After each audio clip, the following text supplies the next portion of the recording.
much. Yep.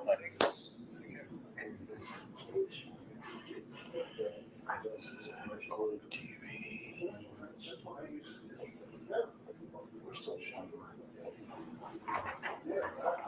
One more, guys.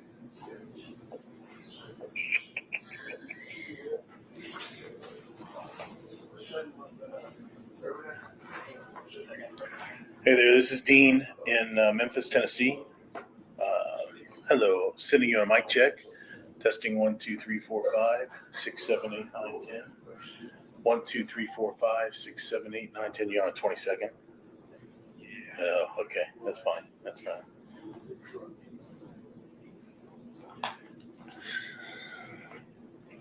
It's like a lifetime, man.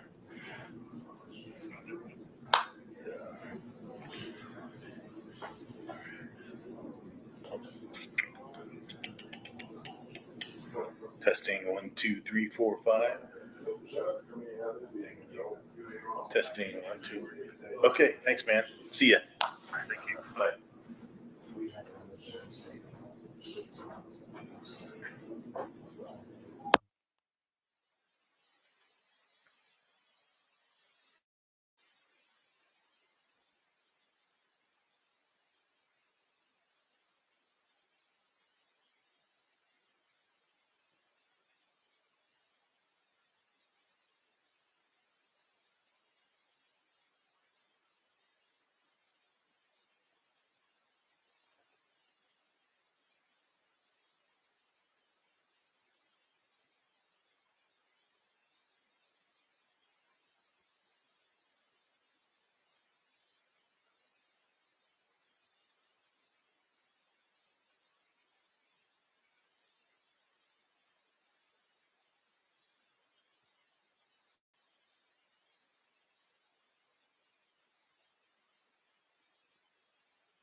HoneyBook keeps your proposals, contracts, invoices, and payments all in one place. My name is Laura Gomez, and I've partnered with over 100 brands. So trust me when I'm saying that this tool will save you time. It's called HoneyBook, and whether you're just starting to work with clients or have years of experience, you'll be surprised by everything this tool can do because it makes managing clients 10 times easier. You spend less time on admin tasks and give your clients a great experience. No more back and forth in emails, no more countless hours spent Googling how to create a contract, and most importantly, no more tracking who's paid and who hasn't. Growing and scaling a business isn't about finding more and more new clients, but rather landing the right clients and making sure they have the best experience so they keep coming back. Start your free trial today at honeybook.com and grow your dream business.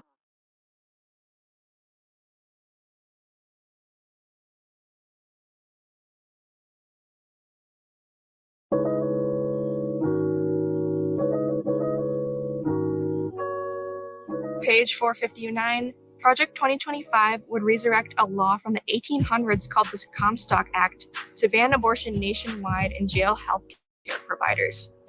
Honestly, mind-boggling. In what way would jailing healthcare providers for providing healthcare to people who need it?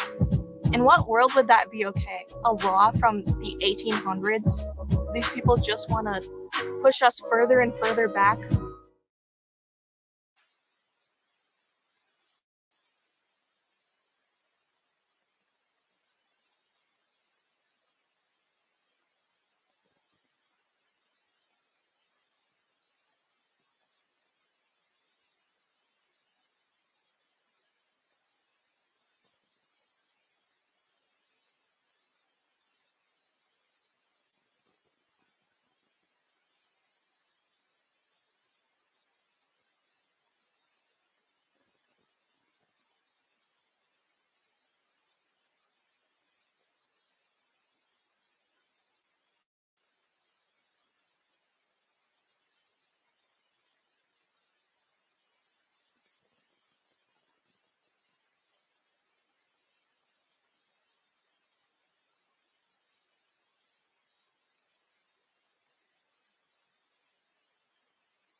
that will be happening. So we got and Robert, his client, right? And for you. You didn't get that on the record. So everybody got one, right? Everybody?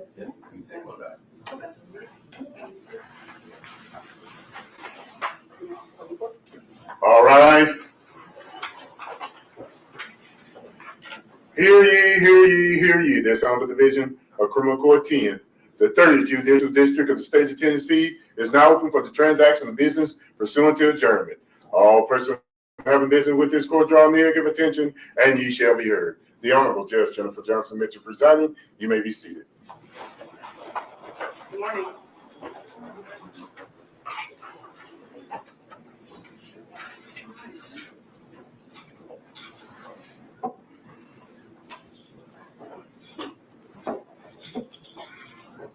Any business we need to take care of before we bring the jury in? No, Your Honor. Evans, you'll be up first. Yes, Your Honor. You can bring in the jury.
Ladies and gentlemen, before the jury comes in, I will start to read this jury charge very soon.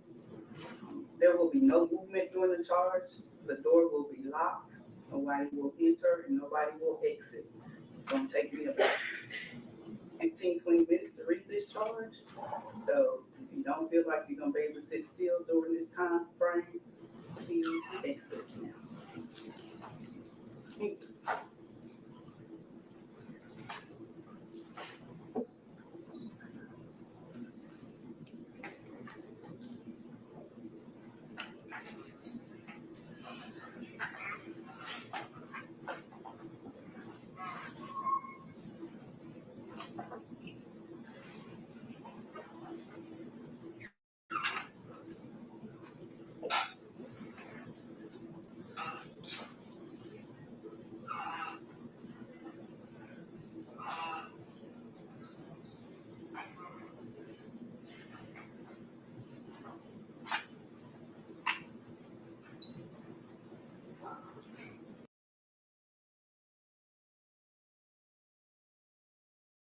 Desmond, how are you watching college football this year?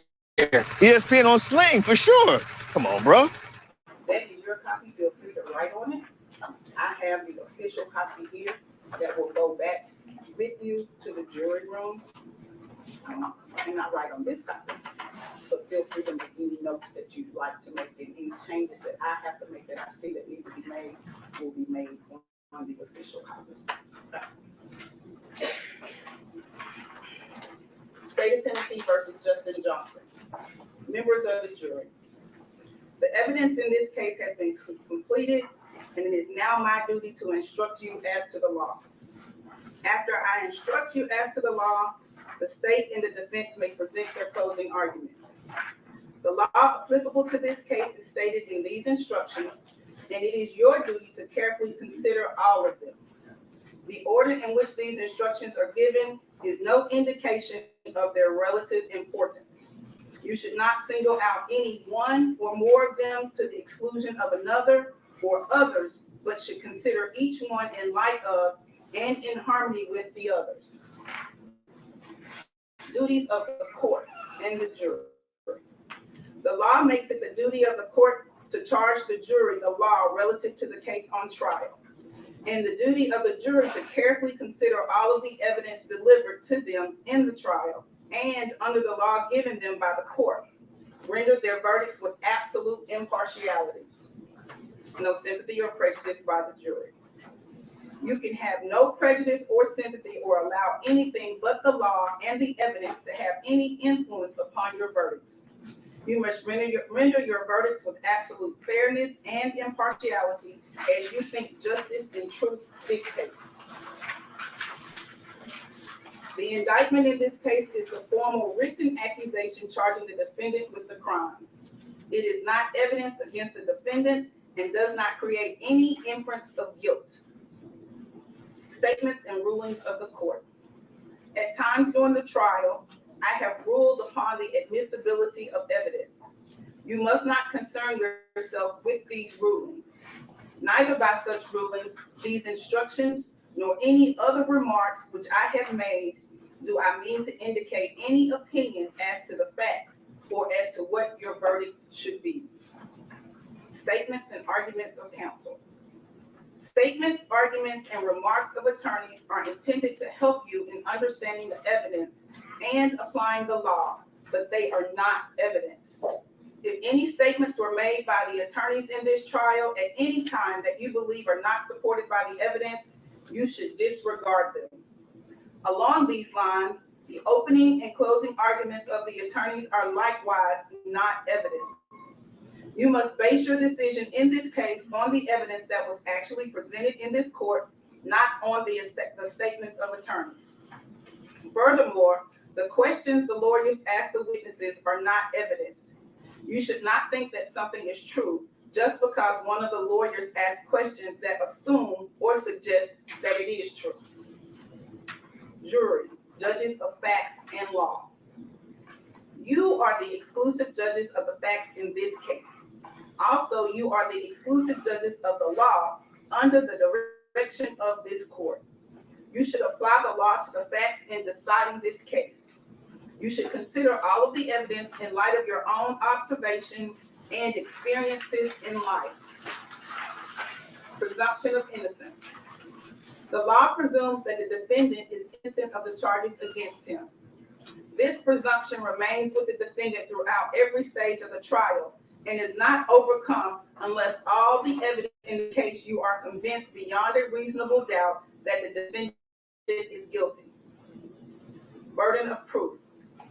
The state has the burden of proving the guilt of the defendant beyond a reasonable doubt, and this burden never shifts but remains on the state throughout the trial of the case. The defendant is not required to prove his innocence. The state must have proven beyond a reasonable doubt all of the elements of the crime charged and that it was committed before the finding and returning of the indictment in this case. Reasonable doubt. Reasonable doubt is that doubt engendered by an investigation of all the proof in the case and an inability after such investigation to let the mind rest easily as to the certainty of guilt. Absolute certainty of guilt is not demanded by the law to convict of any criminal charge, but moral certainty is required, and this certainty is required as to every element necessary to constitute the offense. Crimes charged and plea. The first count of the indictment charges the offense of conspiracy to commit first-degree murder. Embraced and included within the offense are the lesser included offenses: facilitation to wit, conspiracy to commit first-degree murder. The second count of the indictment charges the offense of first-degree murder. Embraced and included within the offense are the lesser included offenses of second-degree murder, facilitation to wit, first-degree murder, facilitation to wit, second-degree murder, voluntary manslaughter, aggravated assault, facilitation to wit, voluntary manslaughter, facilitation to wit, aggravated assault, simple assault, facilitation to wit, simple assault. The third count of the indictment charges the offense convicted felon in possession of a firearm. The court will now explain to you the law applicable to count 1 in this indictment. Conspiracy to commit first-degree murder. Any person who conspires to commit an offense is guilty of a crime. For you to find the defendant guilty of conspiracy to commit first-degree murder, the state must have proven beyond a reasonable doubt the existence of the following essential elements. That the defendant entered into an agreement with one or more people to commit the offense of first-degree murder. It is not necessary that the object of the agreement be attained, and that each of the parties to the conspiracy had the intent to commit the offense of first-degree murder, and that each party acting for the purpose of promoting or facilitating the commission of the offense of first-degree murder agreed that one or more of them would engage in conduct which constitutes the offense of first-degree murder, and that one of the parties to the conspiracy committed an overt act in furtherance of the conspiracy. An overt act is an act done by one of the parties to carry out the intent of the conspiracy, and it must be a step toward the execution of this conspiracy.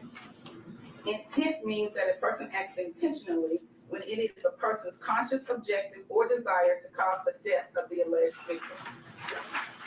Conspiracy is a continuing course of conduct which terminates when the objectives of the conspiracy are completed or the agreement that they be completed is abandoned by the person and by those with whom the person conspires. The objectives of the conspiracy include, but are not limited to, escape from the offense, distribution of the proceeds of the offense, and measures other than silence for concealing the crime or obstructing justice in relation to it. Abandonment of a conspiracy is presumed if neither the person nor anyone with whom the person conspired does any overt act in pursuance of the conspiracy during the applicable period of limitation. If an individual abandons the agreement, the conspiracy is terminated as to that person only if and when the person, those with whom the person conspired of the abandonment, or the person informs law enforcement authorities of the existence of the conspiracy and of the person's participation therein.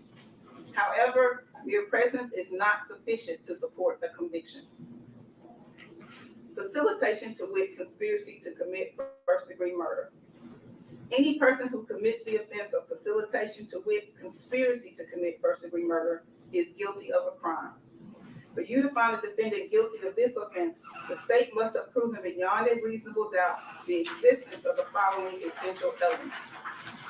That the defendant knew that another person intended to commit the specific offense of conspiracy to commit first-degree murder, but did not have the intent to promote or assist the commission of the offense or to benefit in the proceeds or results of the offense. And that the defendant furnished substantial assistance to that person in the commission of the conspiracy, and that the defendant furnished such assistance knowingly. Conspiracy to commit first-degree murder has been defined on page 4. Knowingly means that a person acts knowingly with respect to the conduct or to circumstances surrounding the conduct when the person is aware of the nature of the conduct or the circumstances, or that the circumstances exist. A person acts knowingly with respect to a result of the person's conduct when the person is aware that the conduct is reasonably certain to cause the result. The requirement of knowingly is also established if it is shown that the defendant acted intentionally. Intent means that a person acts intentionally with respect to the nature of the conduct or to a result of the conduct when it is the person's conscious objective or desire to engage in the conduct or cause the result. The court will now explain to you the law applicable in count 2 in this indictment. First-degree murder. Any person who commits the offense of first-degree murder is guilty of a crime. For you to find a defendant guilty of this offense, the state must have proven beyond a reasonable doubt the existence of the following essential elements. That the defendant unlawfully killed the alleged victim, Adolph Thornton Jr., and the defendant acted intentionally. A person acts intentionally when it is the person's conscious objective or desire to cause the death of the alleged victim, Dolph Thornton Jr., and that the killing was premeditated. A premeditated act is one done after the exercise of reflection and judgment. Premeditation means that the intent to kill must have been formed prior to the act itself. It is not necessary that the purpose to kill pre-exists in the mind of the accused for any definite period of time.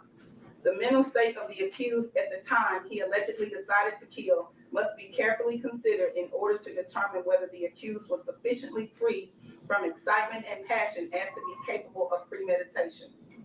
If the design to kill was formed with premeditation, it is immaterial that the accused may have been in a state of passion or excitement when the design was carried into effect. Furthermore, premeditation can be found if the decision to kill is first formed during the heat of passion, but the accused commits the act after the passion has subsided. Second-degree murder. Any person who commits second-degree murder is guilty of a crime. For you to find the defendant guilty of this offense, the state must have proven beyond a reasonable doubt the existence of the following essential elements: that the defendant unlawfully killed the alleged victim, Dolph Thornton Jr., and that the defendant acted knowingly. Knowingly means a person acts with an awareness that his conduct is reasonably certain to cause the death of the alleged victim. The requirement of knowingly is also established if it is shown that the defendant acted intentionally. Intentionally means that a person acts intentionally when it is the person's conscious objective or desire to cause the death of the alleged victim. The distinction between voluntary manslaughter and second-degree murder is that voluntary manslaughter requires that the killing result from a state of passion produced by adequate provocation from the alleged victim sufficient to lead a reasonable person to act in an irrational manner. Facilitation to wit first-degree murder. Any person who commits the offense of facilitation to wit first-degree murder is guilty of a crime. For you to find the defendant guilty of this offense, the state must have proven beyond a reasonable doubt the existence of the following essential elements: that the defendant knew that another person intended to commit the specific offense of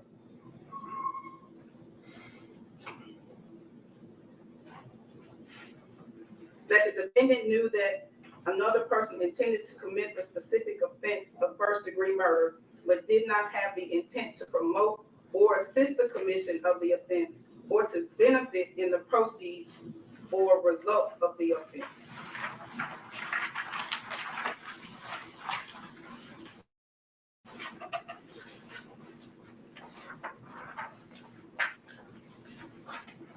And that the defendant furnished substantial assistance to that person in the commission of the first-degree murder, and that the defendant furnished such assistance knowingly. First-degree murder has been defined on page 8.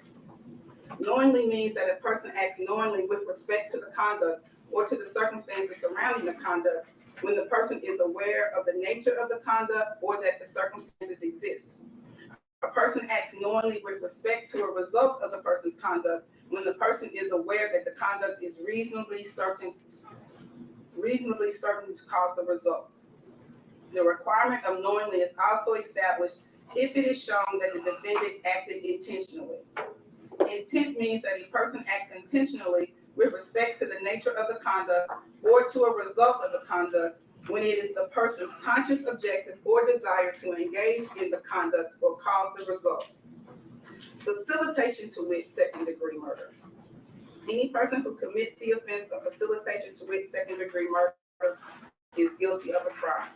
For you to find a defendant guilty of this offense, the state must have proven beyond a reasonable doubt the existence of the following essential elements: that the defendant knew that another person intended to commit the specific offense of second-degree murder, but did not have the intent to promote or assist the commission of the offense or to benefit in the proceeds or results of the offense, and that the defendant furnished substantial assistance to that person in the commission of the second-degree murder, and that the defendant furnished such assistance knowingly. Second-degree murder has been defined on page 9.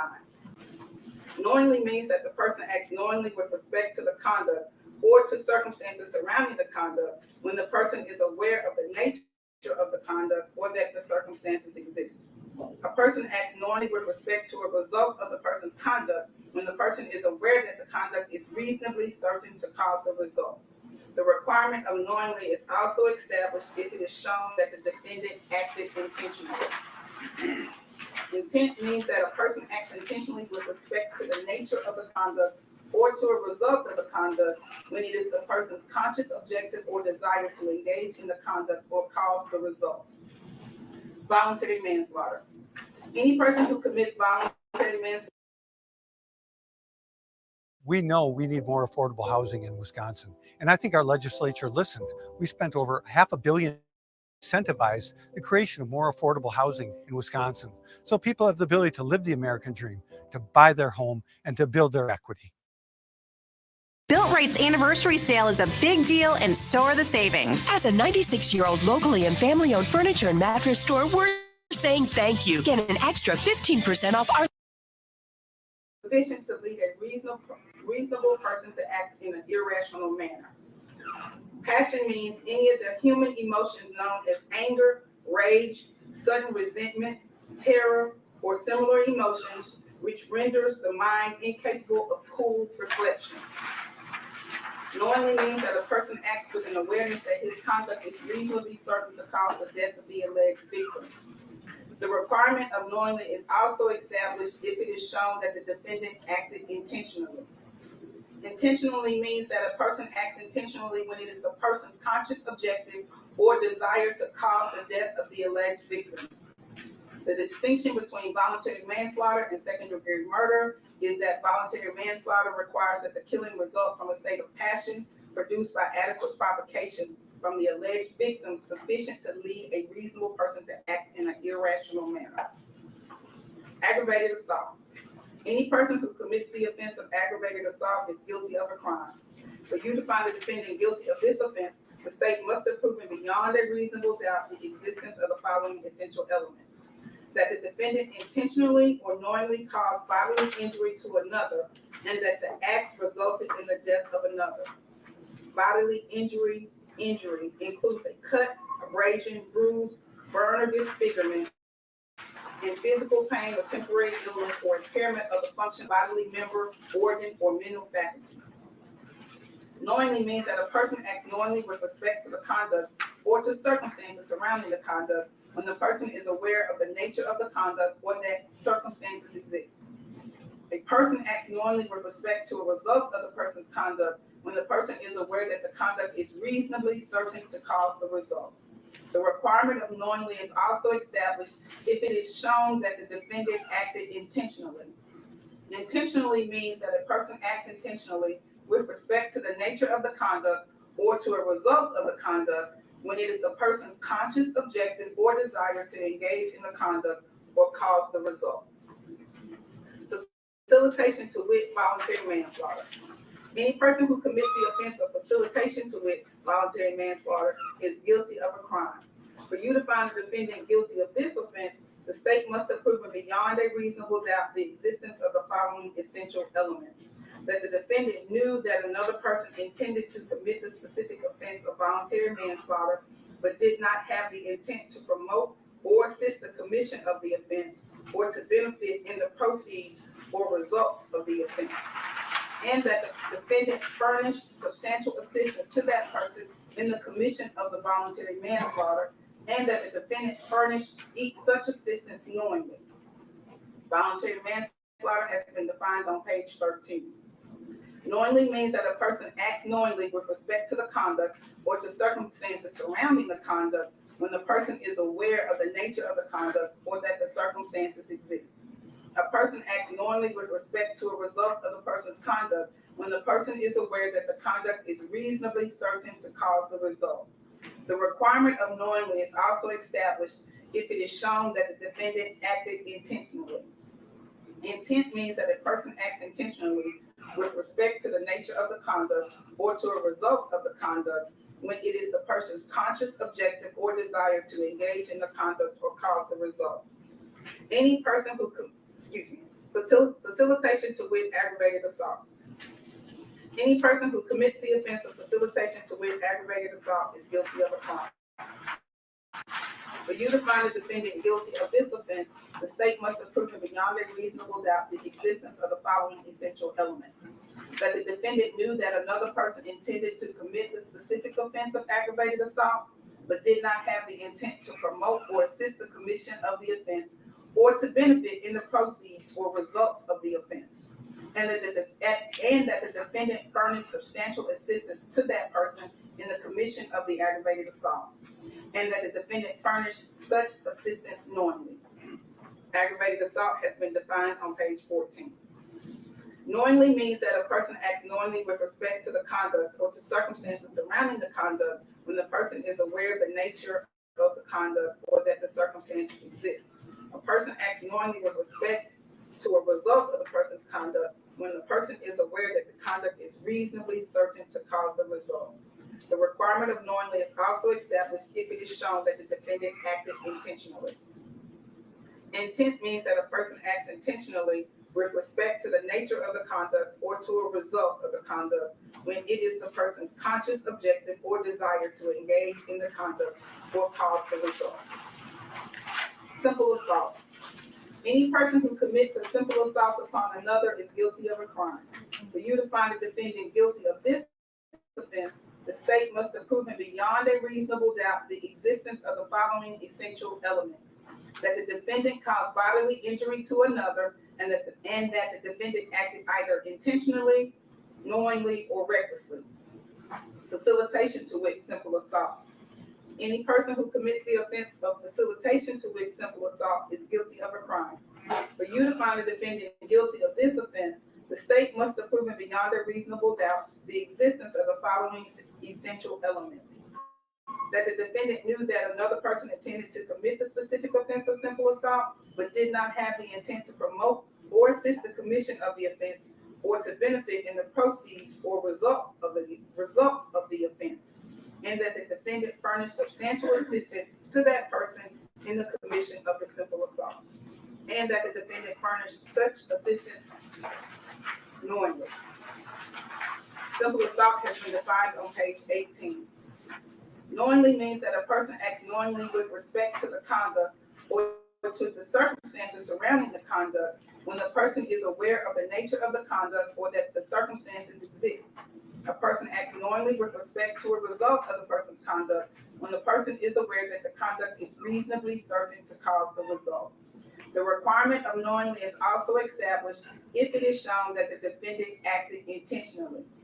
Intent means that a person acts intentionally with respect to the nature of the conduct or to a result of the conduct when it is the person's conscious objective or desire to engage in the conduct or cause the result. The court will now explain to you the law applicable to count 3 in this indictment. Convicted felon in possession of a firearm. Any person having been convicted of one of certain specific felonies who possesses a firearm is guilty of a crime. For you to find the defendant guilty of this offense, the state must have proven beyond a reasonable doubt the existence of the following essential elements: that the defendant had been convicted of a specified felony, and that the defendant, after such felony conviction, possessed a firearm, and that the defendant acted either intentionally, knowingly, or recklessly. Firearm means any weapon that will or is designed to or may readily be converted to expel a projectile by the action of an explosive. Intentionally means that a person acts intentionally with respect to the nature of the conduct or to a result of the conduct when it is the person's conscious objective or desire to engage in the conduct or cause the result. Knowingly means that a person acts knowingly with respect to the conduct or to circumstances surrounding the conduct when the person is aware of the nature of the conduct or that the circumstances exist. A person acts knowingly with respect to a result of the person's conduct when the person is aware that the conduct is reasonably certain to cause the result. Recklessly means that a person acts recklessly with respect to circumstances surrounding the conduct or the result of the conduct when the person is aware of but consciously disregards a substantial and unjustifiable risk that the circumstances exist or the result will occur. The risk must be of such a nature and degree that its disregard constitutes a gross deviation from the standard of care that an ordinary person would exercise under all the circumstances as viewed from the accused person's standpoint. If you find from the proof that the defendant has been convicted of another crime or crimes than that for which he is presently on trial, you may not consider such evidence as proof of his disposition to commit the crime for which he is on trial. The defendant has pled not guilty to each and every offense charged and included in the indictment. Direct and circumstantial evidence. One type of evidence is called direct evidence and the other type is called circumstantial evidence. Direct evidence is those parts of the testimony admitted in court which refer to what happened and was testified to by witnesses who saw or heard or otherwise sensed what happened firsthand. If witnesses testified about what they themselves saw or heard or otherwise sensed, they presented direct evidence. Circumstantial evidence is all the testimony and exhibits which give you clues about what happened in an indirect way. It consists of all the evidence which is not direct evidence. Do not assume that direct evidence is always better than circumstantial evidence. According to our law, direct evidence is not necessarily better than circumstantial evidence. Either type of evidence can prove a fact if it is convincing enough. A defendant may be convicted on direct evidence, circumstantial evidence, or both. Accomplice. The prosecution has presented a witness who claims to have been a participant with the defendant in the crime charged. While you may convict upon this testimony alone, you should act upon it with great caution. Give it careful examination in light of other evidence in the case. You are not to convict upon this testimony alone unless you are convinced beyond a reasonable doubt that it is true. Credibility of witnesses. You are the exclusive judges of the credibility of the witnesses and the weight to be given to their testimony. You should consider all the evidence presented in this case by the state and by the defendant and give it full, fair, and impartial consideration. Part of your responsibility is to determine what the facts are based on what you heard from the witnesses. If there are conflicts in the testimony of different witnesses, it is your duty to reconcile them if you can, for the law presumes that every witness has told the truth. But when you cannot reconcile the statements of different witnesses, then you must. I got my first Botox cosmetic treatment on a lunch break. The treatment itself probably took 15 minutes. 10 to like 15 minutes. Literally on our lunch break. So I got treated on my forehead, My frown lines. And my crispy. And gonna be honest with you, I hate needles. there was a pinch. Quick pinch. And I went right back. Acted and whether the witness appeared to you to be telling the truth when he or she testified. Was the witness able to see or hear clearly? How long was the witness watching or listening? Was anything else going on that might have distracted the witness? Whether the witness was in a position to know about the matter to which he or she testified.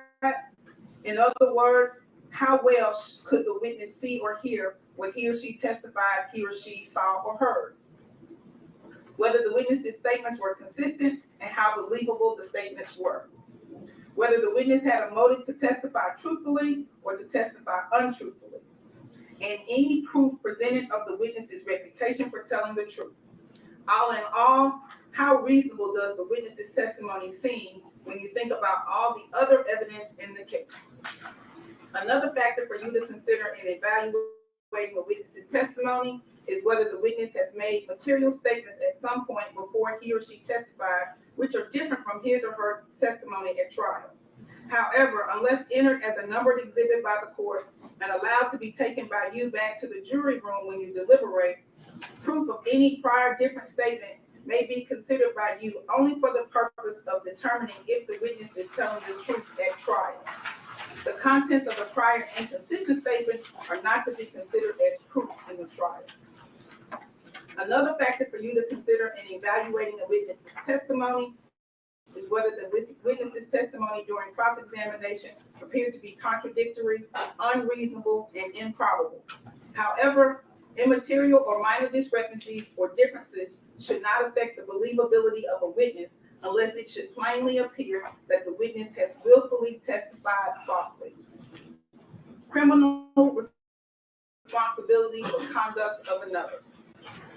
The defendant is criminally responsible as a party to the offense of first-degree murder if the offense was committed by the defendant's own conduct, by the conduct of another for which the defendant is criminally responsible, or by both. Each party to the offense may be charged with the commission of the offense. The defendant is criminally responsible for an offense committed by the conduct of another if, acting with the intent to promote or assist the commission of the offense, or to benefit in the proceeds or results of the offense, the defendant solicits, directs, aids, or attempts to aid another person to commit the offense.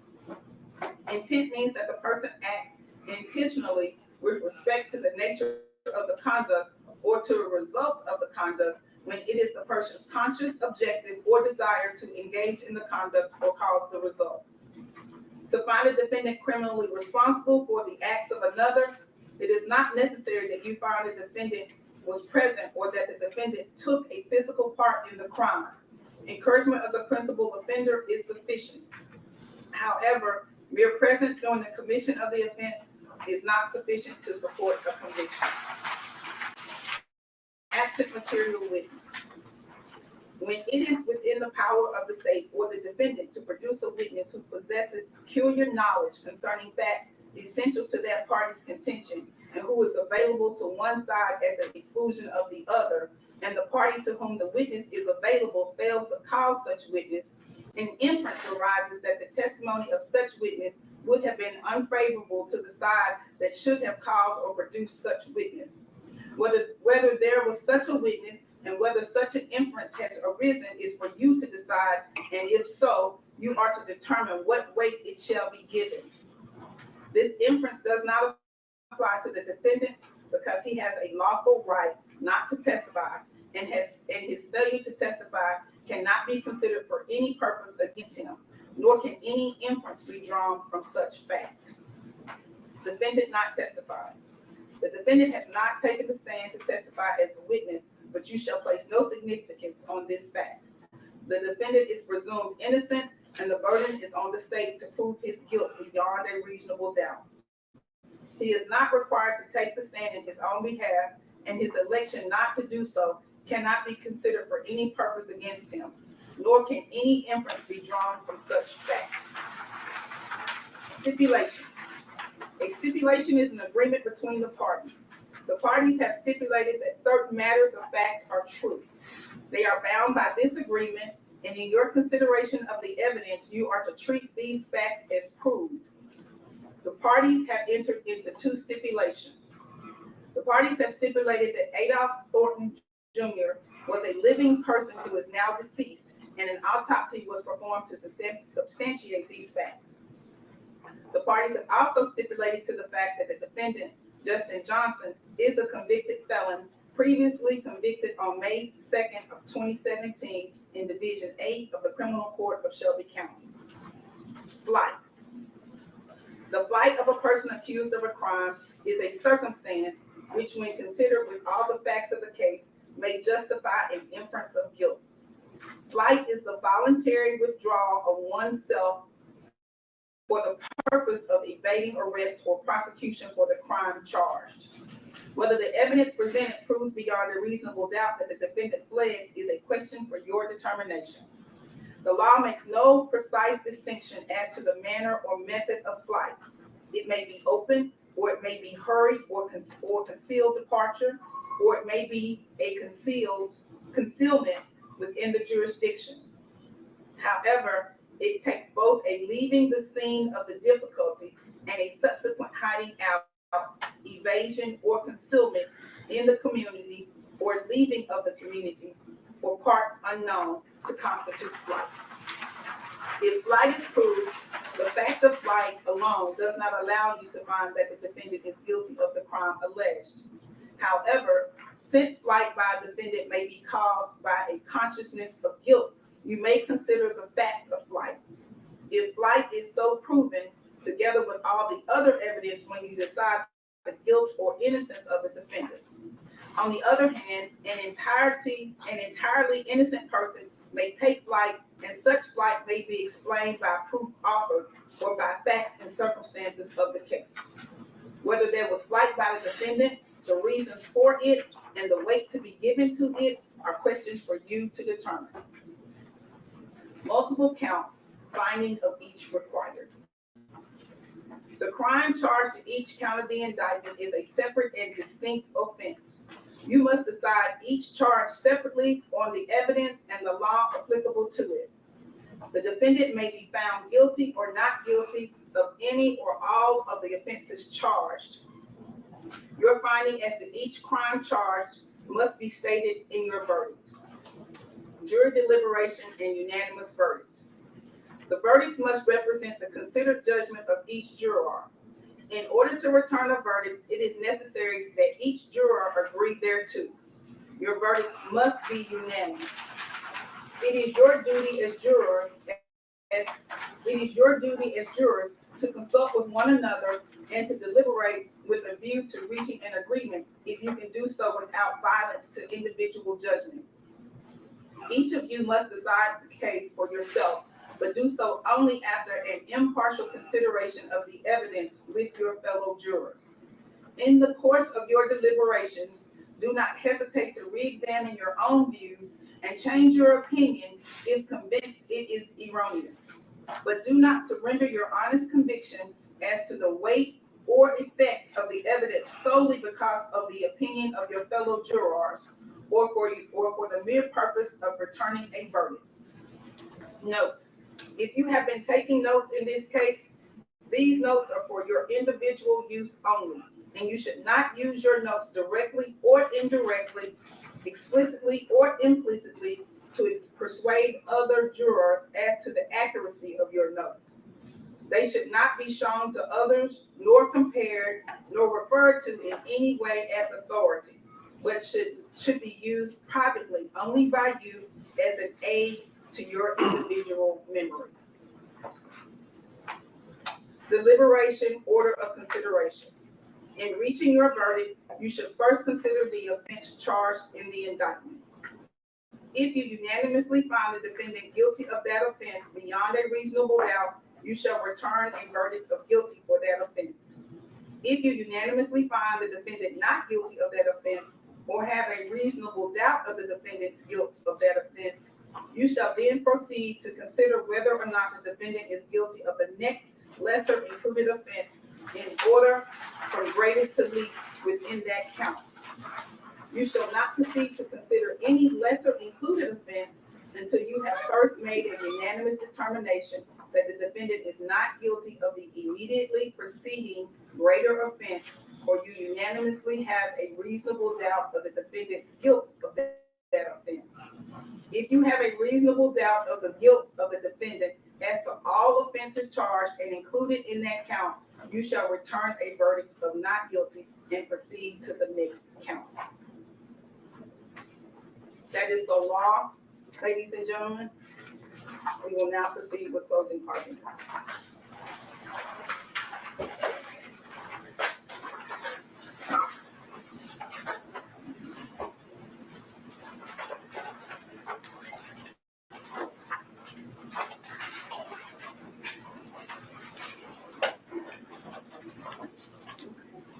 Good morning. Good morning. So it's almost over, and I'm sure you all are happy. My name is Iris Williams. I'm one of the prosecutors on this case. And earlier this week, you heard opening statements. You heard opening statements from prosecution and from the defense attorney. And you were told all the things that you could expect this week. And one of those important things that you could expect was that it is not 1981 anymore, and that things have changed. But what does that mean? It means that it's hard to keep a secret. It's hard to hide who you're talking to. It's harder to hide your actions. And it's even harder to hide who you know.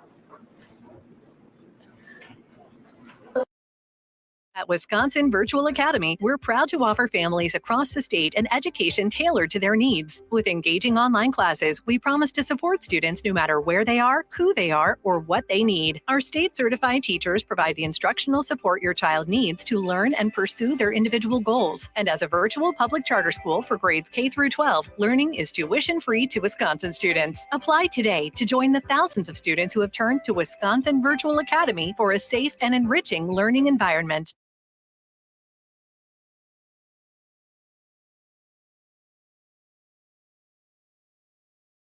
Who's Jody Habush-Sinekin? She says she supports Wisconsin workers, but here's the truth. Jody's company was cited 15 times by the Department of Labor for unsafe working conditions. 15 times, racking up over $50,000 in fines. Multiple workers had their fingers amputated or hands crushed. Where's Jody Habush-Sinekin now? Maybe at her multi-million-dollar lakefront mansion living the high life? That's the real Jody Habush-Sinekin. Tell Jody to put her workers' safety first. He testified for us and he told us that he met Justin Johnson through Hernandez Golan, and that he knew Justin was a rapper, and he was also known by the name of Straight Drop.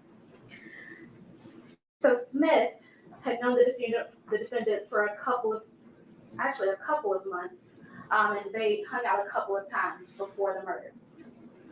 He was able to identify defendant in open court, and during his testimony, Smith told us that on November 17th, 2021, he and the defendant knew that Big Jook had a $100,000 hit on Dolph's head. Cornelius said that he and Justin agreed to kill Dolph together, and both of them receiving $40,000 apiece. Not only did he tell us that, he told us that this plan had been in process for weeks, and that Justin knew about it. And there were conversations previously or prior to this murder, and Justin Johnson was an active participant in those agreements. So there we have it, a conspiracy to commit first-degree murder. An agreement was made. Each of the parties had the intent to commit the first-degree murder. Each person acted for the purposes of promoting and facilitating. And, ladies and gentlemen, the overt act is the killing. Next, first-degree murder. In essence, a first-degree murder is a premeditated killing of another. What's required for first-degree murder is one, that the defendant unlawfully killed the victim. The only way to lawfully kill someone is if you are in protection of yourself or others. Second, you have to prove that this defendant acted intentionally. Intentionally means that there was no mistake, there was no accident. Third, you have to prove that the killing was premeditated. And as we saw, or as we learned in Ward Dyer last week, premeditation does not mean that you had to have this plan for months, weeks, or days in advance. It could just mean that you simply stepped out of your car. You held up your hand, you pointed a gun, and you shot and killed somebody. As long as you had a moment to think about what you were doing, that's premeditation. Next, so we heard from a couple of people this week. First, we heard from the victim's sister, Erica Thornton. She testified that the victim was a living person. He had a family, he had children. She's known him her entire life. She attended and planned his funeral service. And coupled with that, defense counsel and the prosecution agreed to a stipulation, which just means that they agreed to establish that this victim was a living person who was now deceased. Later on, we heard from Dr. Scammelberry. She was the medical examiner and performed the autopsy. She found that there was a total of 22 gunshot entry wounds, including gunshots to the back torso, front torso, head, neck, upper extremities, and vital organs. She also testified that on the property that was collected from the victim, there was no weapon. And we also heard from Raul Hopkins. He testified that he was head of Dolph security for years. He was able to identify Dolph's car in the beginning of the Makitas video. And he was also able to explain the difference between CMG and PRE, their history of conflict, rivalry, diss tracks, and even prior acts of violence that were towards Dolph. So with all of this testimony, we've established that there was a killing and that the victim was Adolph Thornton Jr. But was that killing unlawful? Was that killing premeditated? And was that killing intentional? Back to Cornelius Smith. In addition to testifying about the agreement that he and the defendant entered into, he also testified about the killing. He said that on the day of the murder, the defendant picked him up from his father's house. They both knew that the victim was doing a turkey drive with several of his PRE artists. They also knew that Big Jook had a hit out on all of the PRE artists. So it was their job that week to find them. And on November 17th,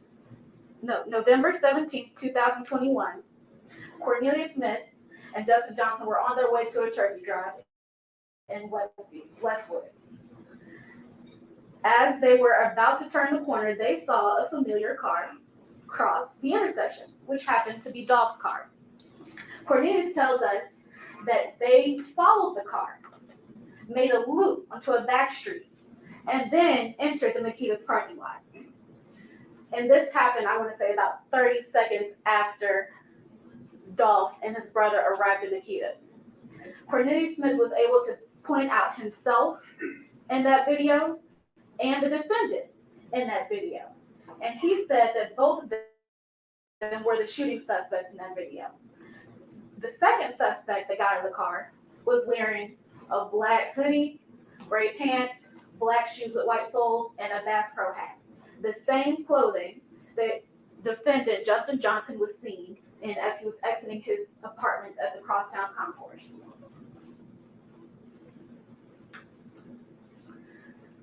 After the shooting, Cornelius Smith testified that they got into the white Mercedes that they committed the act in. They went to Bradley Street. The defendant parked the white Mercedes on the yard, and they both got into a white Ford Expedition. They both got into that Expedition, and on the way, a couple of calls were made, right? Cornelius tells us that a FaceTime call was made to Big Jook. In that FaceTime call between Big Jook and our defendant spelled out the word Dolph. And as they were on their way to the Gospel Gardens apartment, the defendant also contacted a few other people who we'll find out later on. So once the defendant and Cornelius Johnson arrived at Gospel Gardens, they received wound care. They change their clothes, and then they go their separate ways. After they go their separate ways, Cornelius Smith tells us that he went to retrieve his phone, and he went to go wipe down the car, the white Mercedes that was parked at Bradley.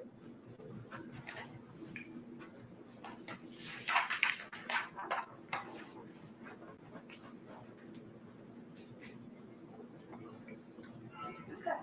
So with Cornelius Smith's testimony, we have established that the killing was unlawful.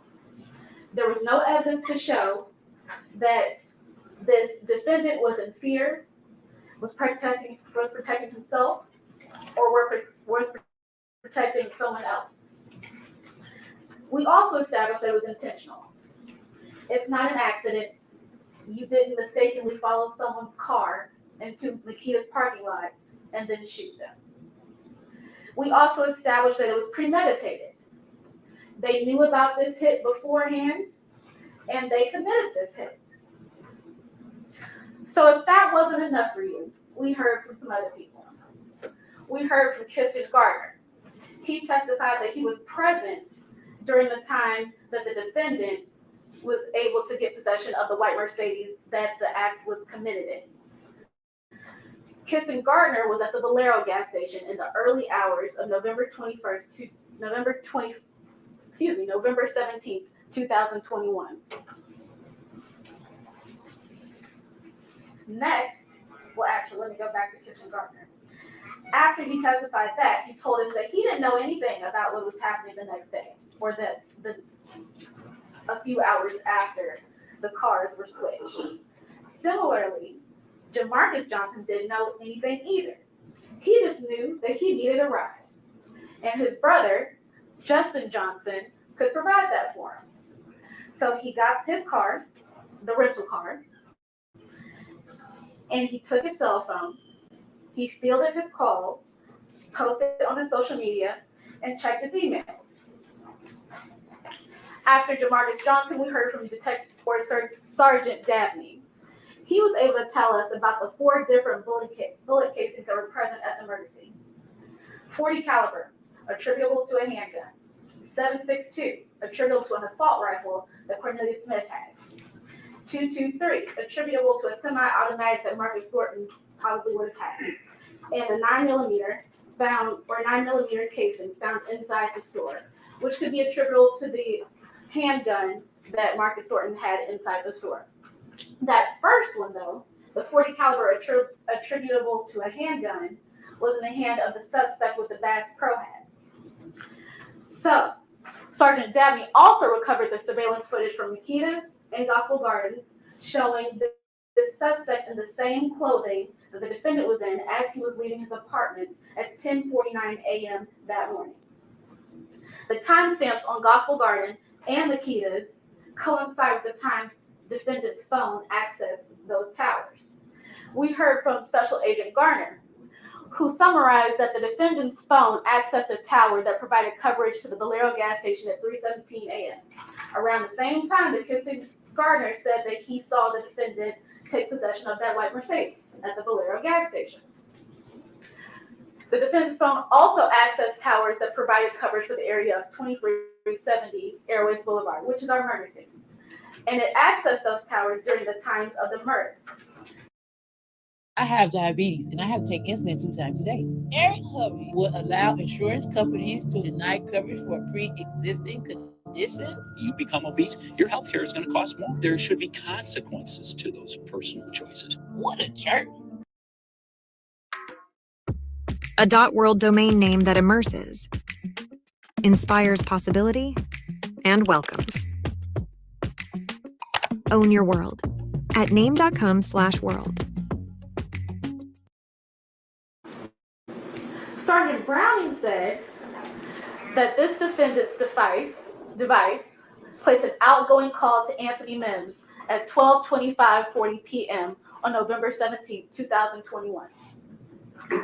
Not only did he place an outgoing call to Big Jook, he also received a text from Akiana Hooper, who is his cousin.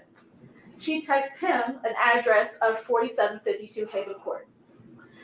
After he received that address, he then sent that address to an associate named Jermaine Sears. Jermaine Sears, or defendant's device, sends the outgoing text to Jermaine Sears that he needs him. And you'll see in the surveillance footage of Haven Court on that day, at that time, a car that is associated with Jermaine Sears arrived shortly after the defendant arrives in a white Ford Expedition.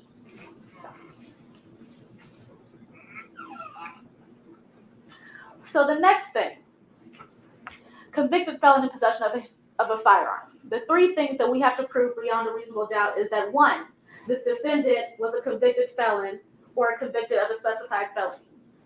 And 2, after being convicted of a felony, this defendant possessed a firearm. And 3, this defendant acted intentionally, knowingly, or recklessly. So the facts that we have for this charge. Well, 1, there was a stipulation or an agreement. The parties have stipulated that defendant Justin Johnson was convicted of a felony on May 2nd, 2017 in Criminal Court 8 in Shelby County, Tennessee. Next, we heard testimony from Cornelius Smith, who verified that the person in that Bass Pro hat was Justin Johnson, and that person held a gun. So based on all of that, we can see that we have met our burden of proof for convicted felon in possession of a firearm. Next, let's just talk about reasonable doubt for one last second. Reasonable doubt, it is not 100% certainty. It is not beyond a shadow of a doubt. It is not beyond all doubt. What's required is moral certainty. Certainty that allows you to sleep well at night. Will you be able to rest easy knowing the decision that you made? My instinct says yes. And once you've had time to deliberate, I think yours will too. So that brings us to the end. The state has met its burden of proof beyond a reasonable doubt. You have all the evidence, all of the testimony, all of the stipulations, all of the videos, all the photographs. And now it's time for you to consider that evidence and apply your common sense. And after you do that, I expect that you will find this defendant guilty on all charges. Thank you. Thank you, Ms. Williams. Thank you, Judge.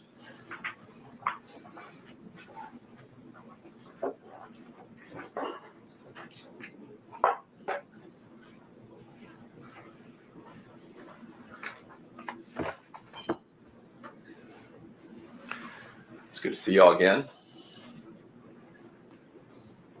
This is the last time you're going to have to hear from me. And as I see all of your faces, I know that's something you're looking forward to. And that's okay. I know that you all want to get back to your lives. And I can tell you on behalf of Mr. Johnson that your attention during this trial is greatly appreciated. What you've had to set aside in order to provide this service, I have no doubt that the court and Mr. Hagerman, Ms. Iris, all of us agree you're indebted to you for that. Because like I said in opening, this is important. And you're about to have to roll up your sleeves and go to work. And it's going to be a difficult job. This young man's fate is in your hands. The concept of justice, right? We talked about that in Fort Dyer. We talked about that again in opening, right? And it's in your hands. Meting out justice. And it's difficult because what you've heard is the tragedy of someone losing their life, of their family members not having that person in their life. And that is terrible. And the court will tell you, as terrible as that is, you can't consider that when you're determining guilt or innocence in this case. But it's heavy. And on the other hand, you have Mr. Johnson. This young man that you heard in the evidence is a young man, aspiring rapper, wanted to make it as a rap artist. When you're going back through these exhibits, you're going to see a picture of him in front of the house on Bradley, engaged in a music video, right, for his rap. Hat kicked to the side, kind of grin on his face. Because that's what he wanted to do. And his fate is directly in your hands. And like we talked about, it's never justice to wrongfully convict someone. And so that determination that you're going to make beyond a reasonable doubt is the heaviest one. Maybe one of the heaviest decisions you'll ever make. And you've had an opportunity to sit through the trial and hear the evidence, observe the witnesses, and you've been told, keep an open mind. And I hope you have. I'm sure you have. And not to talk about the case. The thing that you've been listening to for days with people all around you that have going through the same thing, and then you have to be around them even when you're not here, and you can't talk about the elephant in the room. But today that changes.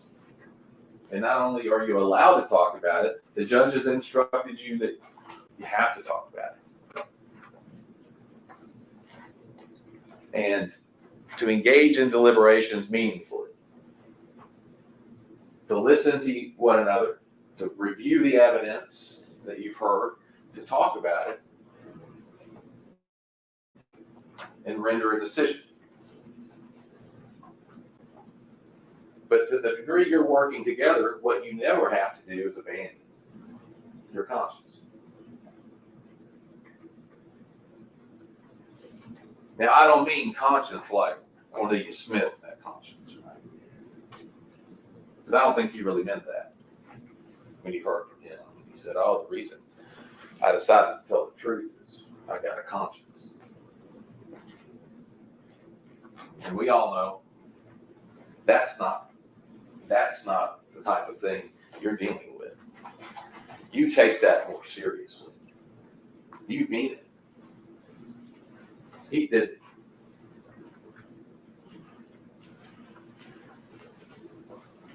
You've heard a lot of concepts, the terms of art and the law, the burden of proof, presumption of innocence. And when we started this, I told you, Mr. Johnson sits before you innocent. And I'm again telling you today, after the state has closed its proof, he remains that way. He didn't kill Adolph Ford Jr. He didn't conspire to kill Adolph Ford Jr. And he wasn't the man holding the pistol in the Makita video. And it's going to be up to you to decide that, to watch those videos, watch them closely. They want to talk about those videos, and I'm encouraging you to study them. Give them a close look. The state doesn't want to acknowledge what I told you in opening, and that is similar. It doesn't mean the same. Plenty of people have gray sweatpants, black shoes with white soles, black hoodies. And as we learned through the proof, in Memphis especially, and elsewhere, Bass Pro ads. You can look at it, if we had a window, you could look at it and you could see the Bass Pro, which is the pyramid here. You also heard testimony about it being a fad at that point in time. Famous rappers wearing it, other famous artists. I think I mentioned Gwen Stefani wearing Bass Pro. One rapper has a signature Bass Pro hat. You heard from one of the detectives that they even interviewed someone who gave them a potential suspect that wasn't Mr. Johnson and said that person always wore a Bass Pro hat. You have to consider that. And then you have Sergeant Dabney, who, for the first time, and I think he acknowledged this, sitting on the stand, says, I think those underwear are the same. They're both blue. You look at the underwear from Tulane Apartments, you look back at the Makita video, those are the same underwear. Look at it. Look at the steel shots. And for yourself, determine, can you tell if those are the same? And as jurors, you get to make that call. In 2016, my son Aiden was diagnosed with lead poisoning. I was shocked and scared. How could this happen? I was forced to break my lease so that my children and I could avoid further lead exposure, even ending up in a shelter for a few months. The Biden-Harris infrastructure investment will help remove over 175,000 lead pipes in Wisconsin and ensure kids like my son Aiden stay safe and healthy. Thank you, Vice President Harris, for investing in healthy Wisconsin families.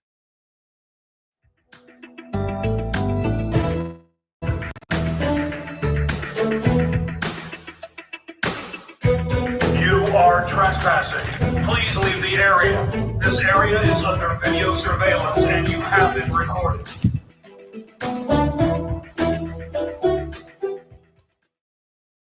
So whether you believe that or not in a minute, okay? But he says he wiped it. But he didn't. There's fingerprints on it. Kristen Garner's, Trayon Ingram's, and Cornelia Smith. There was DNA found. One of it coming back to Trayon Ingram, right? Not Justin Johnson. Now, there's a lot of talk about gloves, right? They made a big point to say, you see gloves in the video. Now, they want you to believe that Mr. Johnson's running around in this Mercedes, and the reason that his prints aren't on it are because he's wearing gloves. And mind you, Cornelia Smith, when he said he wiped the car, never said he wiped the driver's side of the car. Okay? If you believe that. And they want you to believe Mr. Johnson's driving around this white Mercedes, including with his daughter. Look at those videos. You think he's not wearing gloves, and he's got a little girl in tow that would presumably be in that car with him.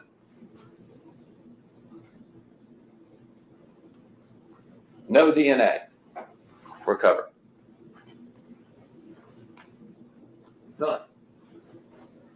Now, during proof, it was interesting because they would show the Mercedes go into crosstown and the Mercedes leave crosstown, and they would show a video of Mr. Johnson getting out and walking in the building or walking out of the building. There is no video that shows Mr. Johnson in that Mercedes. And you heard they had a reel, right? The video was a reel when they're doing crosstown. And when I asked it, I think it was Detective or Sergeant Dabney about there was surely other cars going in and out at this very time. And he said, yeah.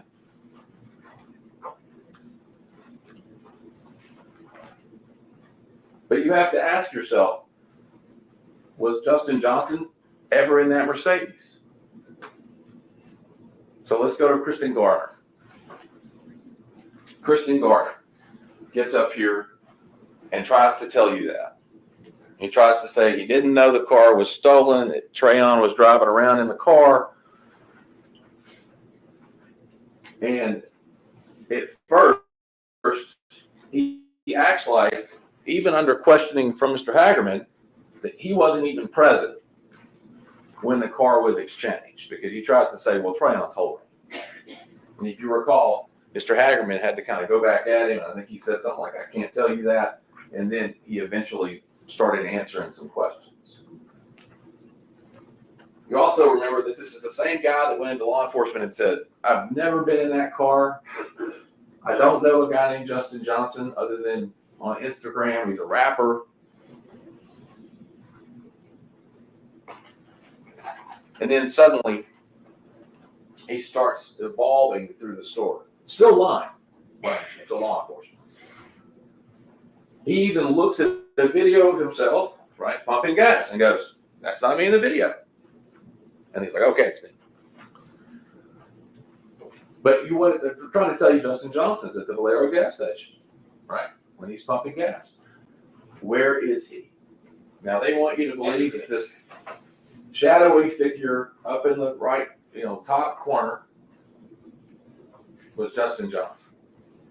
And that he was the other passenger in the Infinity, but you can't really make out who he is. You have to rely on Kristen Garner. That's what you have to rely on. And we talked a little bit about, proof beyond a reasonable doubt. I said one of the ways that you could use to kind of understand it is proof so convincing that you would not hesitate to rely upon it in making the most important decisions of your life. And it's really simple, right? You look there and you go, would I trust Kristen Gardner with anything? If he told me something, would I believe it? The answer is no. Because the more he talked, right, the more you realize he and Trayon are in the Mercedes. They're driving around with a Draco rifle, assault rifle, the same one described as being held by Cornelius Smith in the shooting of Adolph Horton Jr.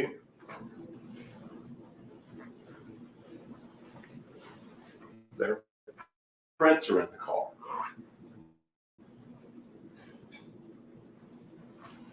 He says they have, well, he said a ton of guns in that car.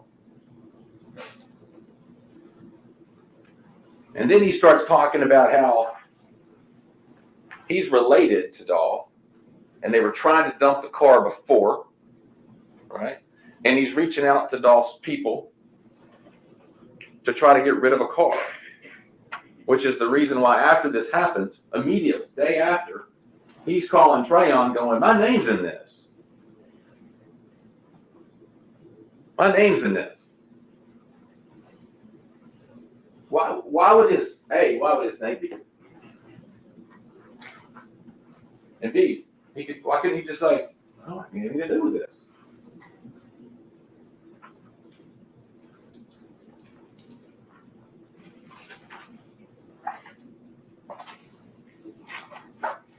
And at Valero, you do see Trayon Ingram and Kristen. They're there front and center. Now, there's been a lot of talk about the phone and location. And in the state's argument just now, you heard her saying what the expert said, with a phone using, a tower that could be and he said could be. He said was in the service area of the Valero gas station. Or then he said, I didn't do any drive testing, so I can't say what the coverage area would have been. Right? And when you're looking at his slides, you've got that really thick PowerPoint exhibit. You'll be able to look at it. And you notice, right, that you're going to notice that the pictures are all really small. They're really zoomed in on the map. And he's talking about, like, this, do you think this is thorough? This is thorough. I mean, he's going through all these calls. Look at what he's doing. I mean, but then you have to ask yourself, well, what happens if you expand the map? And then you realize, and this is the exhibit I entered, you realize he's not even counting all the data and calls, because when you show what he left out at 12:23, right, at the time immediately after Adolph Horton Jr. was shot, there are several towers that Mr. Johnson's phone gets off of that are, one's 3 miles away in one direction, the other one is 3.2 miles away down by the Memphis airport. And then he has to go, I left those out. Not a really good explanation for why, right? Important. When there are a group of fine people that are looking to find the truth and have to make this decision and need to evaluate the accuracy of what he's telling you.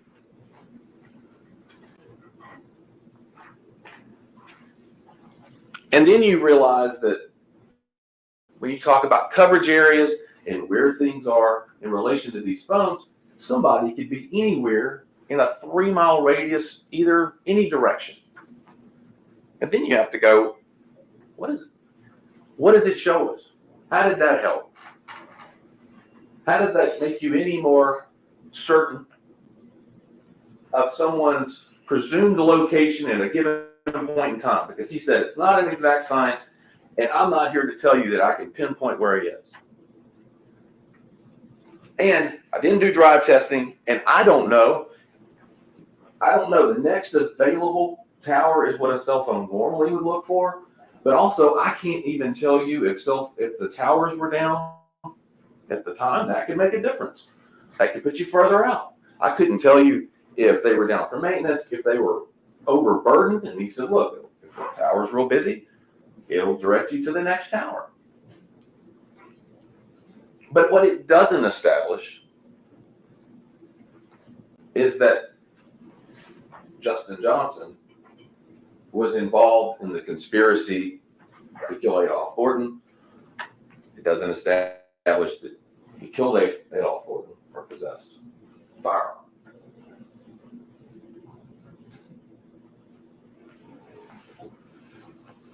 Now, a little bit about conspiracy and some more of the facts as you heard them from some of the other witnesses. Now, I have to take a little bit of an issue with the state on something that was said during their initial argument. And that is this. There was no evidence at all that Justin Johnson was present for any meetings discussing this hit. California millionaire banker Eric Hovde thinks that rich people like him should be the first in line for a tax break. That's just not fair. Eric Hovde would raise taxes for people like me who are just trying to pay the bills. Eric Hovde, just a jerk.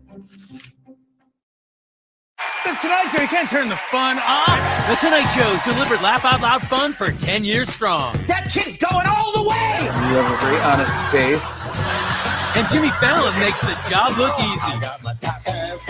Weeknights.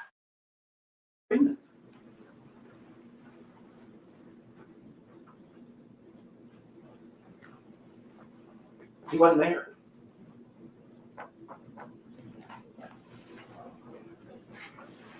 Now,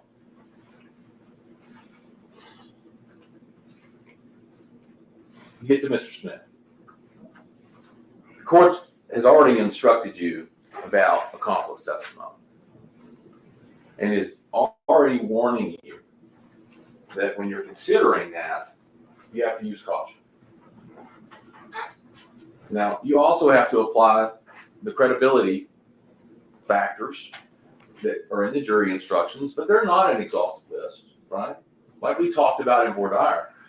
Some of you, most of you, probably all of you have had to talk to somebody before and go, are they telling me the truth or not? And that's exactly what's here. But accomplice testimony is flagged because that person may have an interest in the outcome of this case.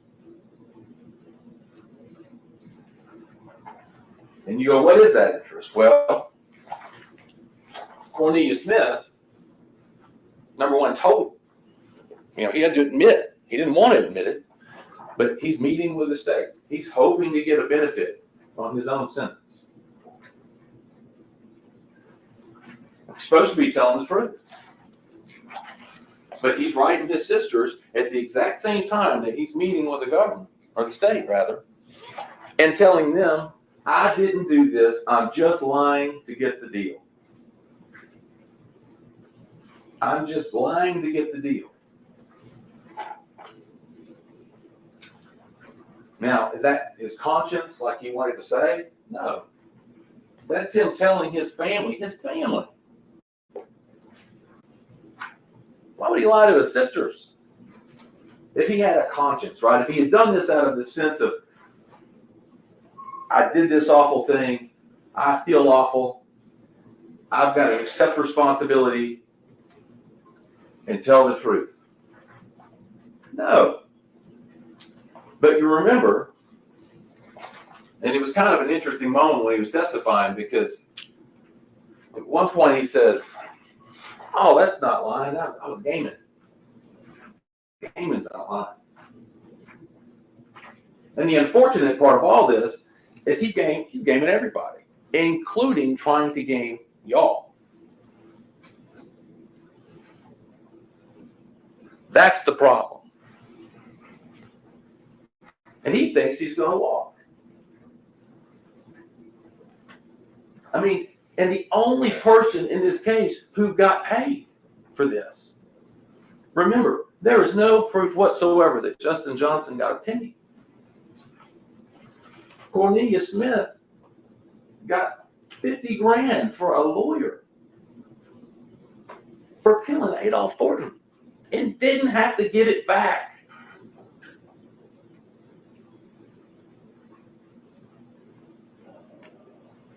He didn't have to give it back. His lawyer was in the courtroom.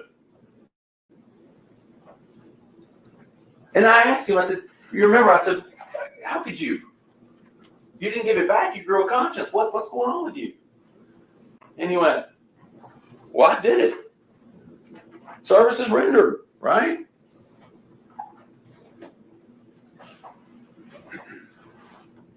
And the lawyer, he's talking about with his sisters. He's saying, oh, well, my lawyer's telling me to cooperate.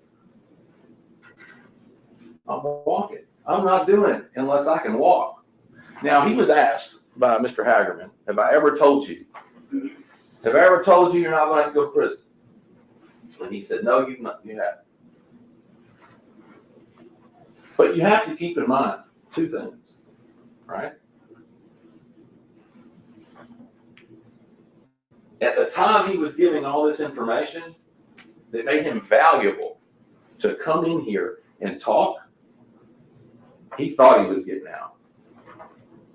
That's when those letters are going out. Those letters are going out, and he thinks he's getting out because he's got the lawyer, they got the cooperator from Holly Bobo to walk. And that's the type of thing you have to remember when you're assessing whether you can rely upon Cornelius Smith and anything that he said. The guy that sat in that chair, and he was asked by Mr. Hagerman, when you killed Adolph Thornton, what did you feel?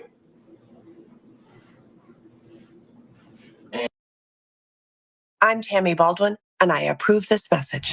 Fentanyl is killing over 1,000 people a year in Wisconsin. New reporting shows that Eric Hovde is doing business with a bank accused of links to the Mexican drug cartel. Banco Azteca loaded up $26 million in cash and flew it to Eric Hovde's bank in California. Other U.S. banks have cut ties with this Mexican bank, but Eric Hovde took their money. That's 26 million more reasons you can't trust Eric Hovde. Wix gives you the freedom to tell your story with a professional website that reflects who you are and what you have to offer.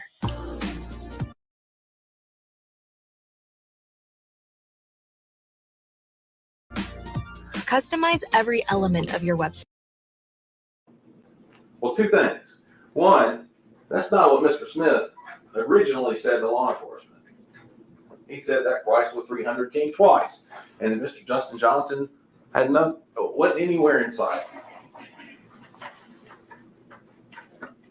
Well, and what do you know about the Chrysler 300? Jamarcus Johnson, right? Did Jamarcus Johnson say when he was here in front of you, did you ever hear the state ask him, did you deliver the money? As part of you being involved in helping Mr. Johnson? Did you deliver money for him? I mean, he asked about the email, or the text rather, about Cornelius emailing Justin's phone and saying, essentially, I need money for the birthday party. That's because Cornelius Smith is lying from start to finish. And then for the first time ever, here in court, he says he wiped the card out. Who's in contact? Who's in contact with Govan? According to Mr. Smith. Mr. Smith.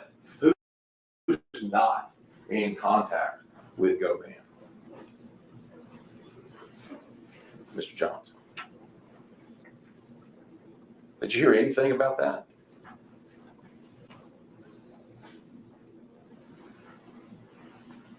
Now, when you go back in the jury room, you're going to be reviewing, obviously, these videos. And one of the things that you have to kind of ask yourself is timing. When you see Mr. Johnson in the elevator with his little girl leaving Crosstown that morning, And of course, you know there's going to be one exhibit that's the reel where the state had on it 11:51 in the morning. And then, of course, Mr. Hagerman came in, acknowledged the mistake to say that wasn't the right time, and put an officer on the stand, the lieutenant, to talk about getting access to the time, how he got the timestamp. But what that shows you is this. They don't know what time it was that day on that video.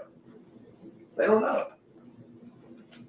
I mean, mistakes get made. I'm not here to suggest that they don't. But you have to ask yourself, okay, the mistake got made, and then there's a timestamp. Okay, we want to put the timestamp one in. That seems like a logical choice. But then you have to listen to the lieutenant, right? And go, Lieutenant, what did you do to check and confirm that these were accurate times? Well, I looked at the live feed when I was in there. I had to have a technician. It's a computer. I don't understand it. But when I was there, I looked up at the screen and it appeared to be the right date and time. But not one person, you didn't hear from anybody that could say, that was confirmed, that's accurate, nothing happened with the system beforehand. And you even heard him say, it is not uncommon at all to pull surveillance cameras that have inaccurate date and times.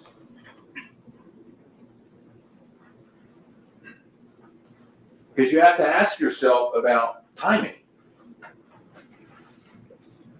You have to ask yourself about timing of leaving Crosstown,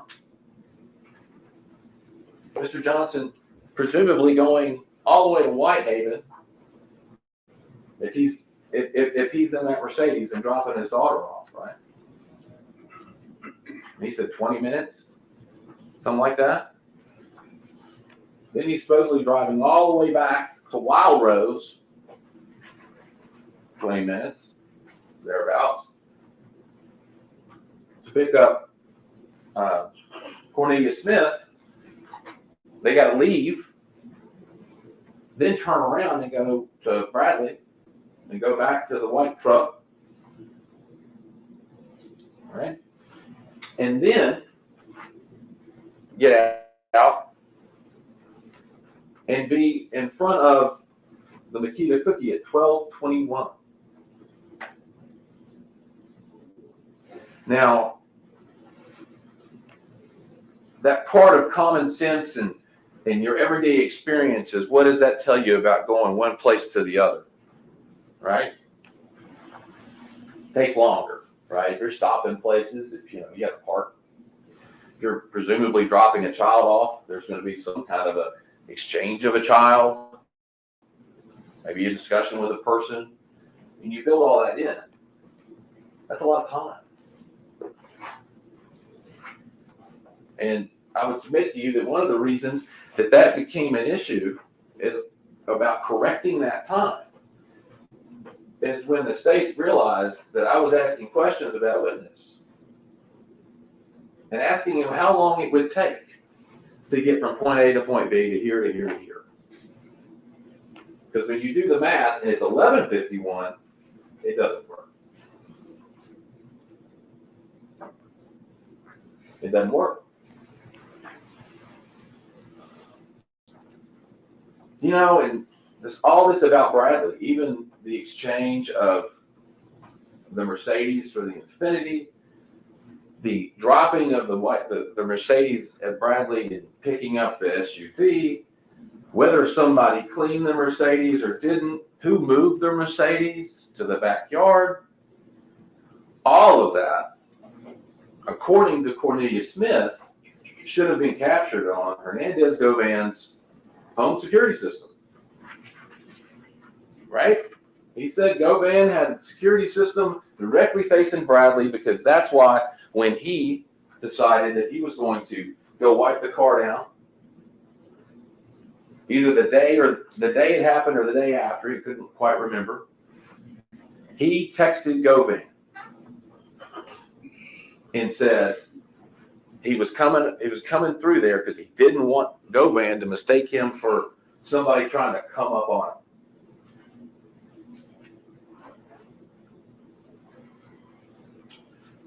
I asked Detective or Sergeant Dabney, did y'all canvass? Yes, we canvassed the neighborhood. You know, he didn't do it personally, but he would have presumed they would have talked to everybody, including Hernandez Govan. Right? We don't necessarily know if they did or didn't, because we didn't get to hear from Mr. Govan. You know, I asked Detective Browning if he was aware of any video from there. No. But if Cornelius Smith, right, is this person that's telling you the truth, because the truth doesn't change, then the fact that there were videos would have been known as early as March of 22, when he was meeting with law enforcement. And you know, I mean, I'm not saying law enforcement doesn't want to find out who did this. They would have absolutely went and looked. But we don't know. We don't know.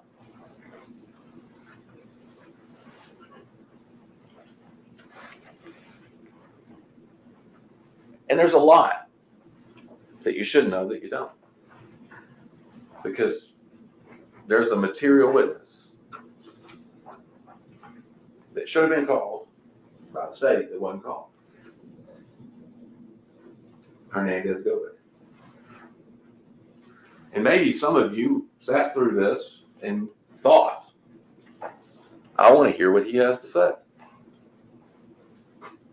And when I told you in the opening statement, I said, it's important, right, for you to weigh out and be able, as part of your duty as jurors, to be able to compare those two testimonies together. I'm sure some of you were thinking, yeah, that would make sense.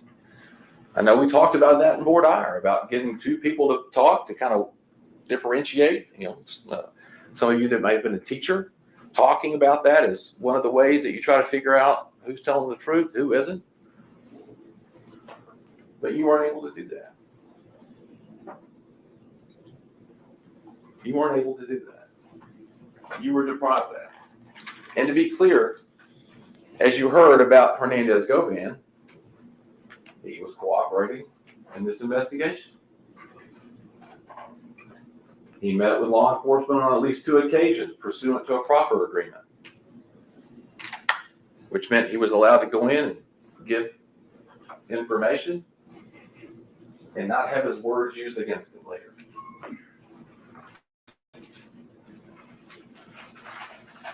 I don't have the ability to make good on a proffer letter. Only the state does.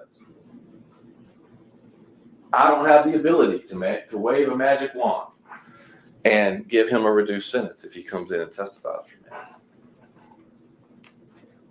So he's to my exclusion. He's to Mr. Johnson's exclusion, and ultimately to your exclusion. And if this is a truth-seeking function, if it walks like a jerk, now I'm bad because I'm the 1%. Talks like a jerk. Almost nobody in a nursing home is in a point to vote. Let's be real. Eric Hupty's a jerk. Take off the mask and look at your smile. She made these.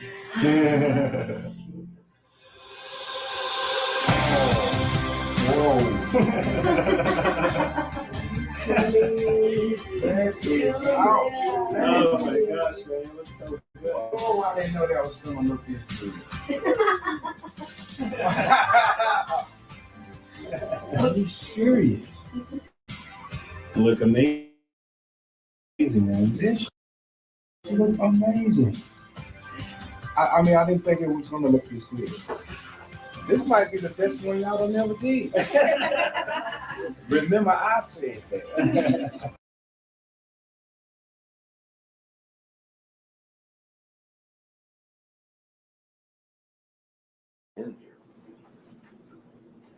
And unfavorable, I would tell you, unfavorable to the state means favorable to Mr. Johnson.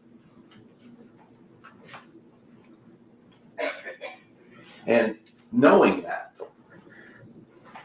can you really render a verdict of guilty and have your mind rest easy?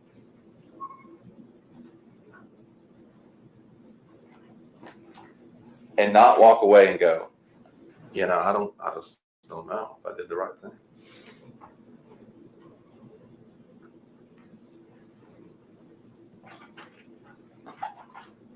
Knowing that there was information out there that could have been presented to you and wasn't, that would have been favorable to Mr. Johnson, that I couldn't give you.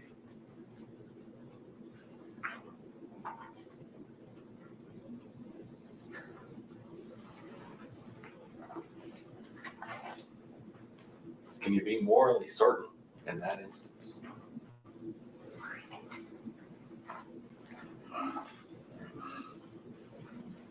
In order to be convinced beyond a reasonable doubt that Mr. Johnson is the one in that Nikita video, you have to consider everything. You have to consider what you heard. And you have to go, what I heard from Kristen Garner and Cornelius Smith, was that so convincing that I wouldn't hesitate to rely upon it in making those most important decisions in your own life? Will my mind rest easy if I convict this young man based on their word in conjunction with that video and the other videos and what you didn't hear?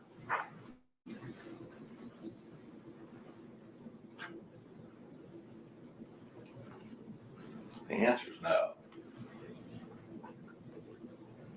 When you examine your conscience back there, after you've taken the time to deliberate, I think you'll find the answer is no. Two things I want you to remember, and I'm wrapping up. The way the burden of proof works.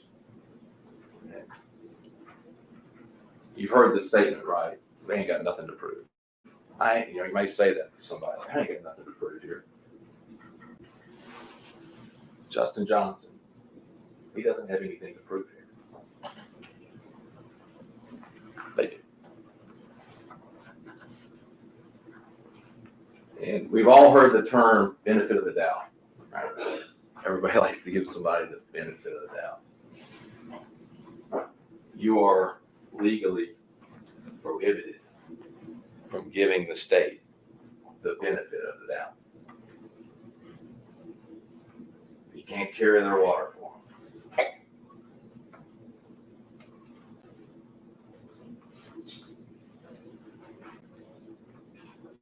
Again, I appreciate it.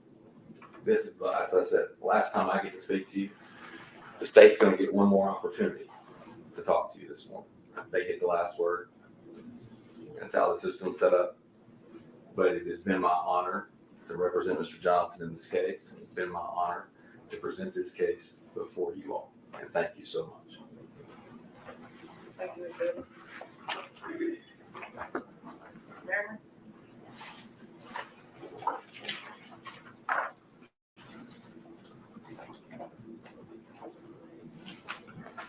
We started this with a little Memphis talk. Those cookies are fire. I think that's how we started it. A little more Memphis talk. What y'all even talking about? What y'all even talking about? A missing witness? Fernandez Gomez? A missing witness? Fernandez Gomez?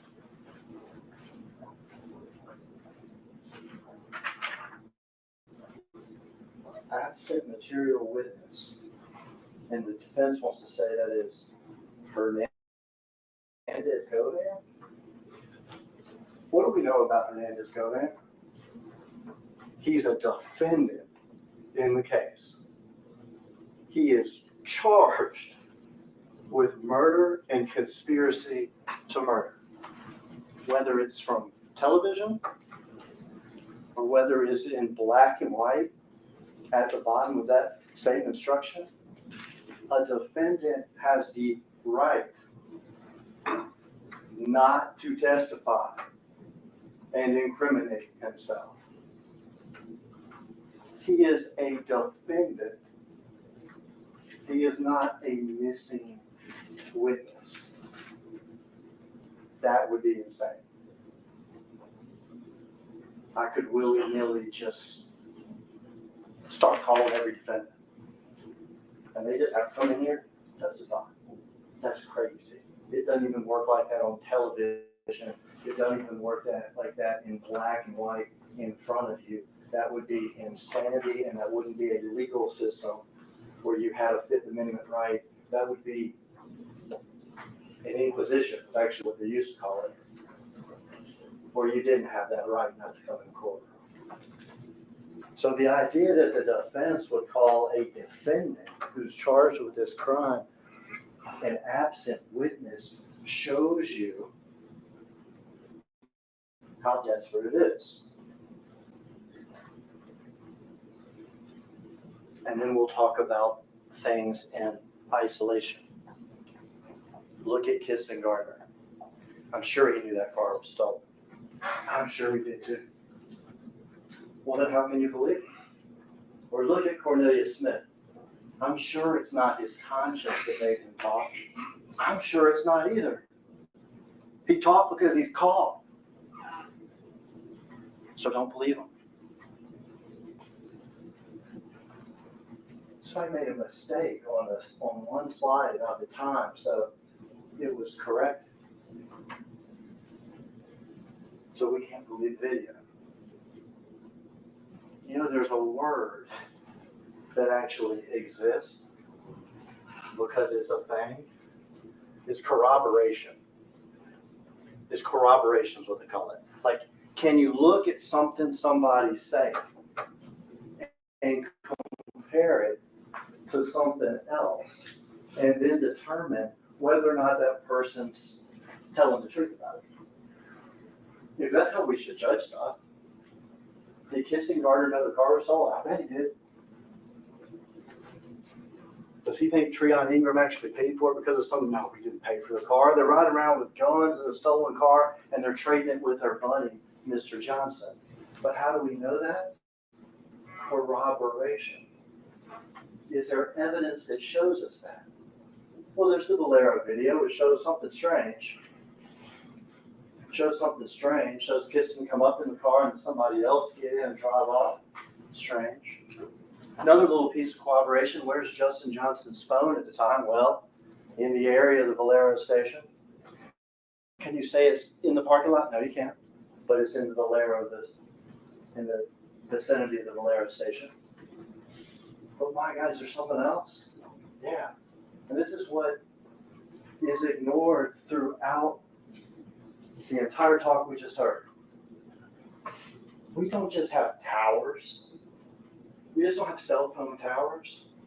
We don't just have a Valero video. We just don't have a Havenport video. We don't just have a crosstown video. We don't just have a defendant who's like, Cornelius Smith, I'm guilty and so is he. That's us two in the parking lot shooting them. We got Justin Johnson's actual phone. We got his actual phone. In this case, it's been over so many times. Things that happen that are actually really dramatic just sort of happen. Because as soon as we saw the video of the Makeda shooting, and as soon as you see the video of Crosstown of him leaving in the exact same outfit in the white Mercedes, case is over. But we keep going. As soon as you hear from a co-defendant who's like, that's me in the parking lot shooting Dolph, I'm going to prison. And Justin Johnson's the guy next to me doing it. Case is over.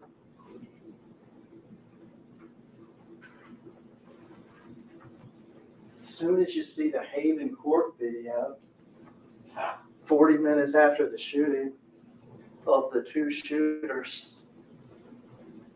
and his cousin,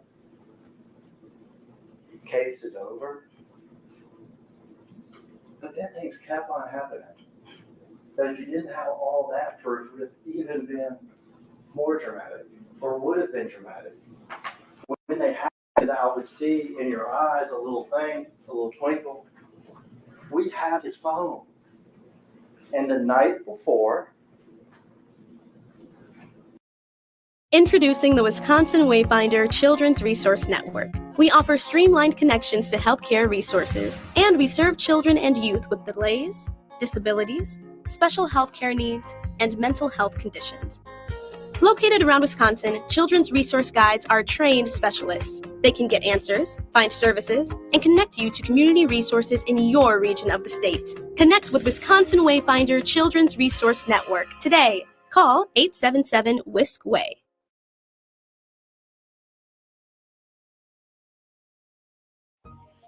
A masterpiece of nature. This is Trapper's Turn, a one-of-a-kind golf destination set amongst the impossible beauty of the Wisconsin Dells. Book your tee time today at trappersturn.com.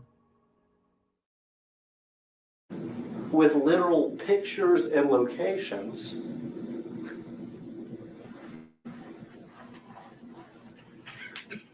this is plain and simple. Do I have to believe that Cornelius Smith is talking because of pangs of conscience? No. No. He's talking because he got caught. Is he hoping that the truth will help him? Absolutely. He's hoping that the truth will help him. Is he going to prison after this? Absolutely. He's going to prison after this. Is there anything about his testimony, like his others, that we can corroborate? Oh my goodness. What's the first thing he tells us about that day? Justin Johnson calls me. I think I missed a call, and then I get a second one. And what do we got? Justin Johnson's phone. You can delete your call logs, which he did from that day, but they're still in the phone. And what do you know? 2 calls to Cornelius Smith from him right before he comes and picks him up at Lamar and Sons. That's corroboration. What does Smith tell us? We go to Bradley directly after the shooting, but dump the cars. Dump the cars is important. Because here's another little, real tricky truth test.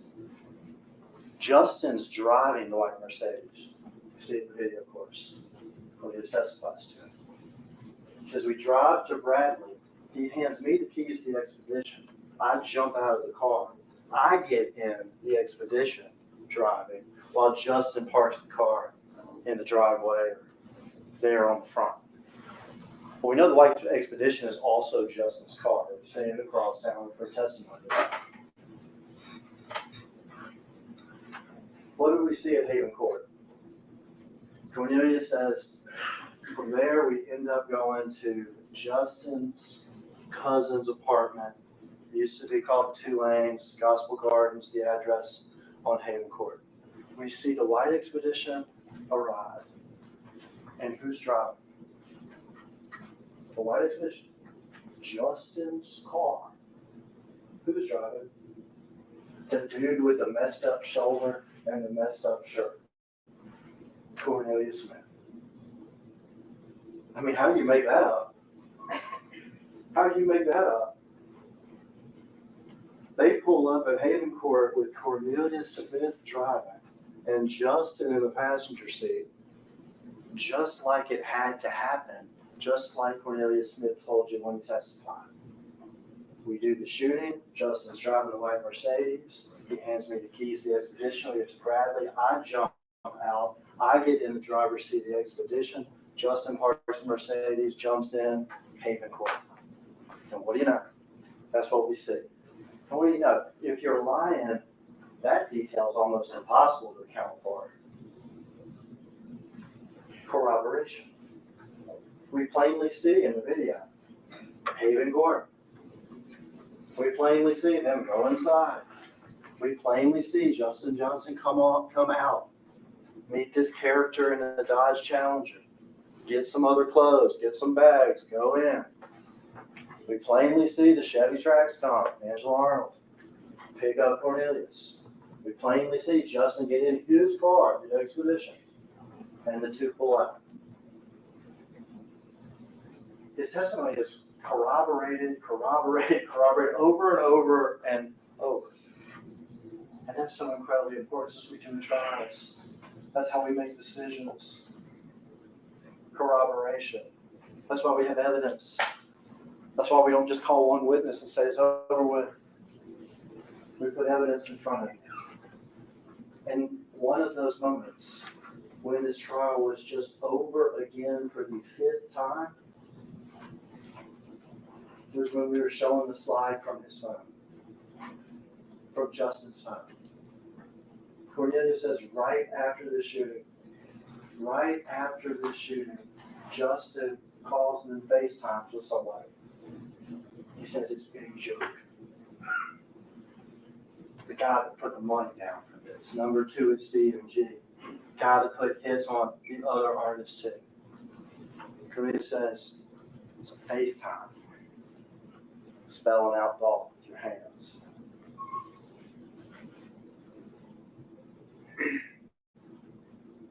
And what do we find in Justin's phone?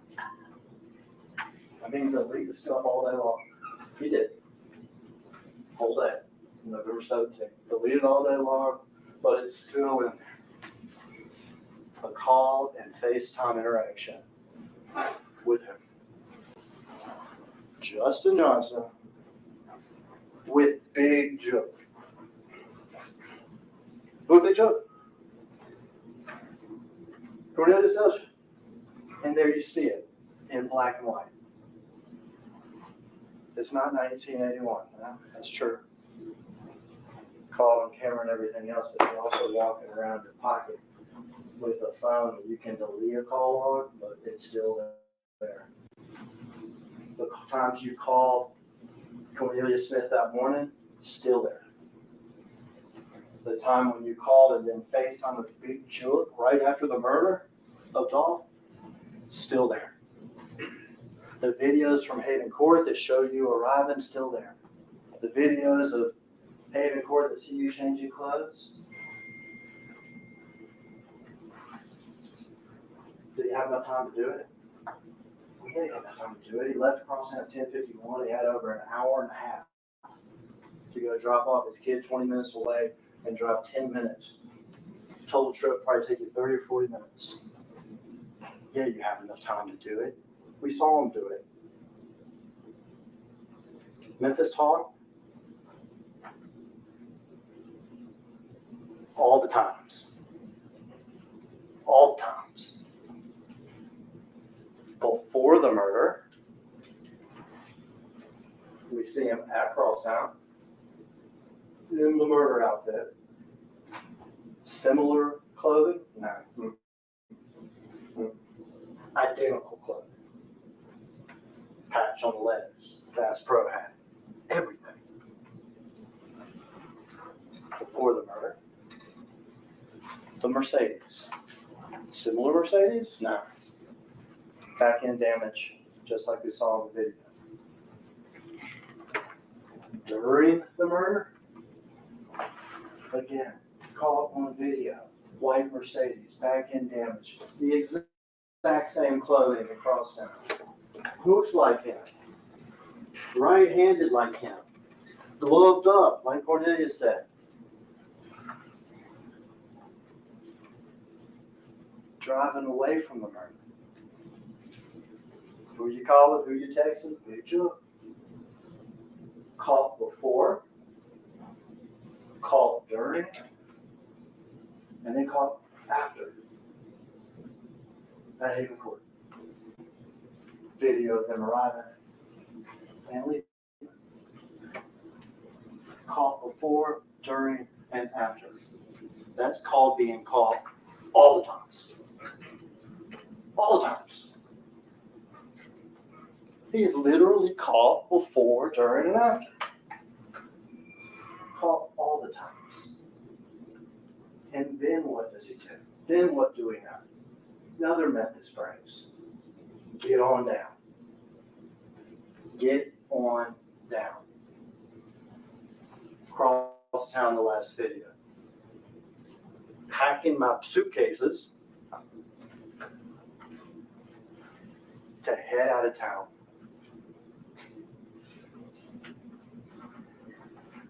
Packing my suitcases to head out of town and get on down. Like the police tell us, on manhunt, not just in Memphis, well beyond Memphis. As Jamarcus tells us, he's going in and out of town. As Jamarcus tells us, he sees pictures on social media, Rolls Royce, stacks of money. Get out of town, get on down. The crime has been committed, Dolph has been killed, and we literally see him at the elevator with his suitcases getting on down. Flight can create an inference of guilt. Well, yeah. This case was over when you saw the videos. This case was over when you heard from the co-defendant. This case was over when you saw him at Crosstown with the suitcases leaving, knowing that the manhunt was coming and he was out of town and leaving. Brilliant. Brilliant. Now it's time for us, though.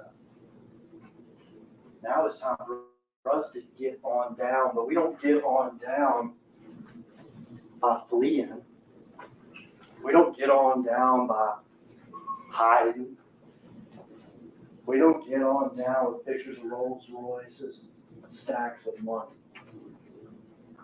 We get on down by doing what's right and doing our jobs and looking at the evidence, the witnesses, the corroboration, and applying the law to those things. We get on down by doing justice. We get on down by saying you are called all the times. You are called all the times and you're guilty of all the things. Conspiracy to commit murder? I just heard, okay, let's at least cut him a break on the conspiracy to commit murder because man, he wasn't there for at least like one of these meetings with Big Jook or something. That's what I just heard. Let's cut him a little break on the conspiracy to murder because he's not at this meeting with, Big Jook and Govan and Cornelius. So let's cut him a little break on that. That's what I heard. Let's cut him a little break on that.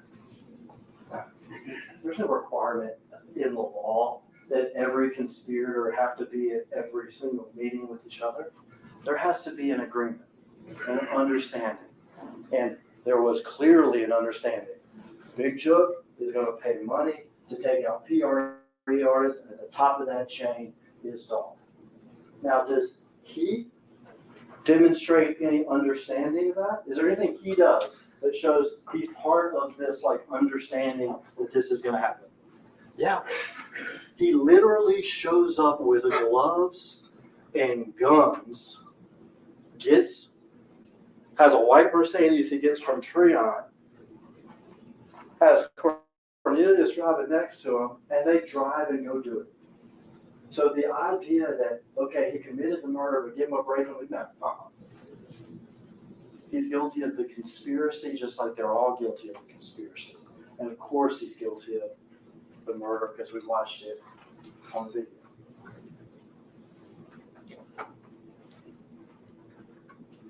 last short thing.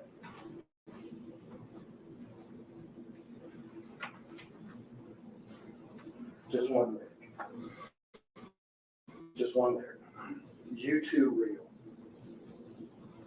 Dolph, you too real.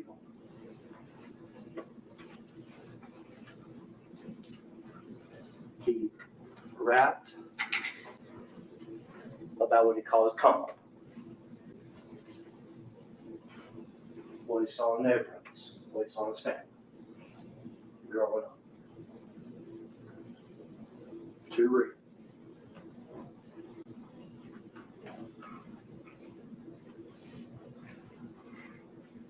He rapped about people that he had a rivalry with. Too real. Dolph, too real. Included disses of dangerous people like Big Chuck. You're too real. Too real. Too real.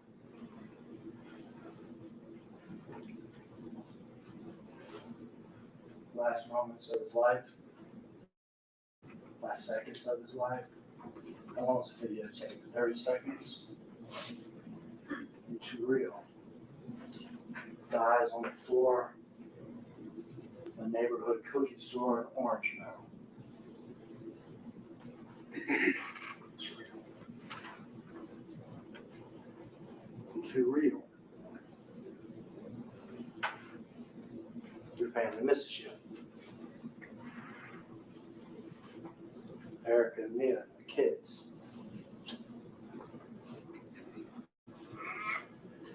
You're too real. This is real. This is too real. And when the killer, one of the two, is caught on video, all times, we didn't watch it get on down. It's time for us to be real.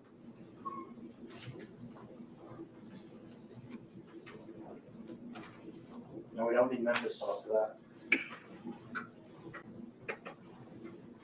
It's called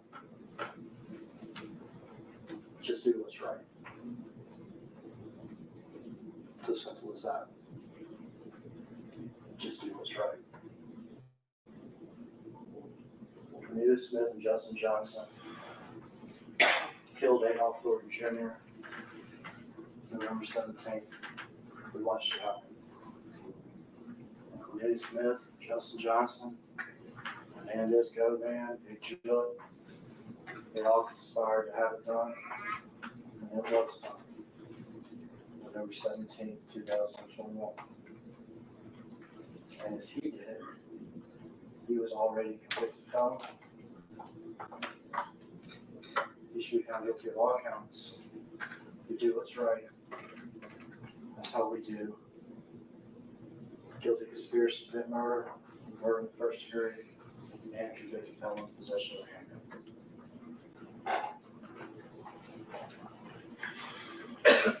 I got a few more pages of the charge to read to you.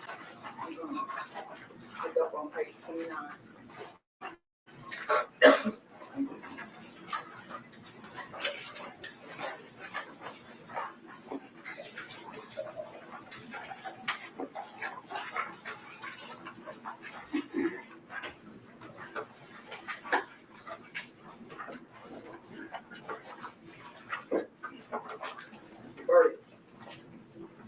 Count one.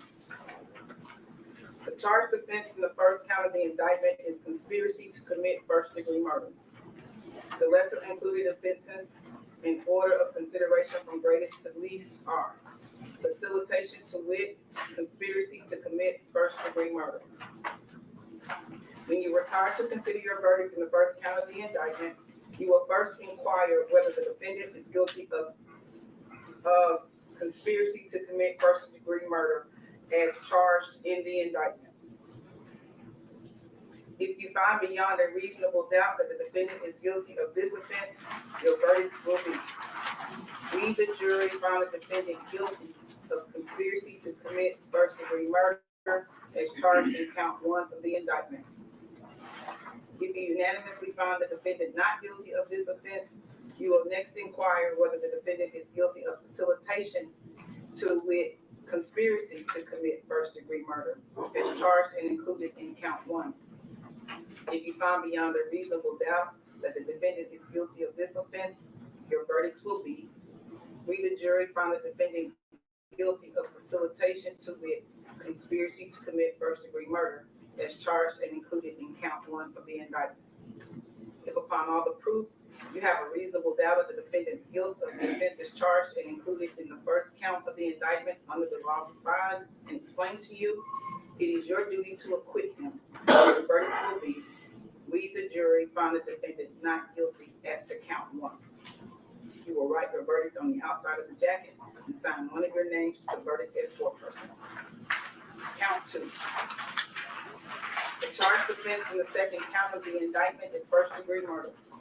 The lesser included offenses in order of consideration from greatest to least are second-degree murder, facilitation to wit first-degree murder, facilitation to wit second-degree murder, voluntary manslaughter, aggravated assault, facilitation to wit voluntary manslaughter, facilitation to wit aggravated assault, simple assault, facilitation to wit simple assault.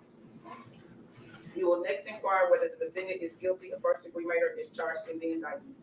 If you find beyond a reasonable doubt that the defendant is guilty of this offense, your verdict will be: we, the jury, found the defendant guilty of first-degree murder as charged in count 2 of the indictment. If you unanimously find the defendant not guilty of this offense, you will next inquire whether the defendant is guilty of the next lesser included offense, second-degree murder, as charged in the indictment. If you find beyond a reasonable doubt that the defendant is guilty of this offense, your verdict will be: we, the jury, found the defendant guilty of second-degree murder as charged and included in count 2 of the indictment. If you unanimously find the defendant not guilty of this offense, you will next inquire whether the defendant is guilty of the next lesser included offense, facilitation to wit first-degree murder as charged and included in count 2 of the indictment. If you find beyond a reasonable doubt that the defendant is guilty of this offense, your verdict will be: we, the jury, found the defendant guilty of facilitation to wit first-degree murder as charged in count 2 of the indictment. If you unanimously find the defendant not guilty of this offense, you will next inquire whether the defendant is guilty of the next lesser included offense in order of consideration from greatest to least, as set forth on the previous page. If you find the defendant guilty of a lesser included offense, your verdict will be: we, the jury, found the defendant guilty of, as included in count 2 of the indictment. Insert the lesser offense in the blank. If upon all the proof you have a reasonable doubt of the defendant's guilt of the offenses charged and included in the second count of the indictment under the law defined and explained to you, it is your duty to acquit him, and your verdict will be: we, the jury, found the defendant not guilty as to count 2. You will write your verdict on the outside of the jacket and sign one of your names to the verdict as foreperson. Count 3. The charged offense in the third count of the indictment is convicted felon in possession of a firearm. There are no lesser included offenses. You will next inquire whether the defendant is guilty of convicted felon in possession of a firearm as charged in the third count of the indictment. If you find beyond a reasonable doubt that the defendant is guilty of this offense, your verdict will be: we, the jury, find the defendant guilty of convicted felon in possession of a firearm as charged in count 3 of the indictment.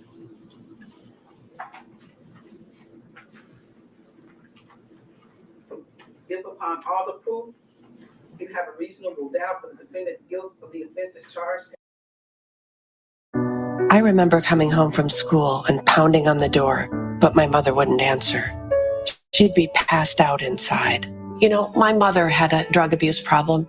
She struggled with addiction to prescription pills her whole life. But today with fentanyl, one pill, just one pill can kill. So I've worked with Republicans to stop the flow of fentanyl that's poisoning families across Wisconsin. I'm Tammy Baldwin, and I approve this message. This fight hits close to home. A masterpiece of nature. This is Trapper's Turn, a one-of-a-kind golf destination set amongst the impossible beauty of the Wisconsin Dells. Book your tee time today at trappersturn.com.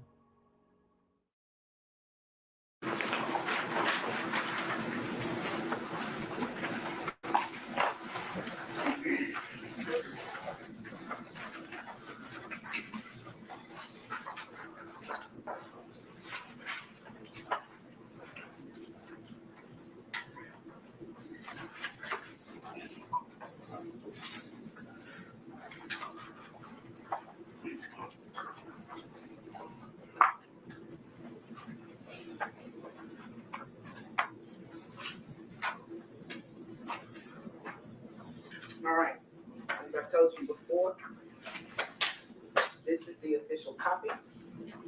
Please refer to it.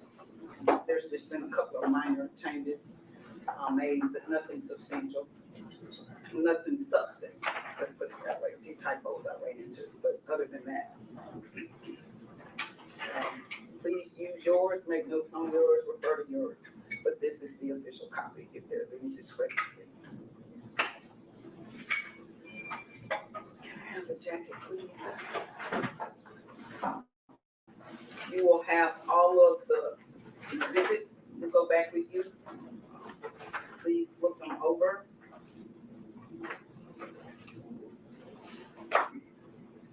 If at some point you want to watch videos, please let us know. Do you have did you make the list? Okay, It's been numbered as an exhibit, Your Honor. Okay, so it's with the exhibits. Do you have a clean laptop so they can you get us a clean laptop so they can watch videos as they want to watch videos? Thank you.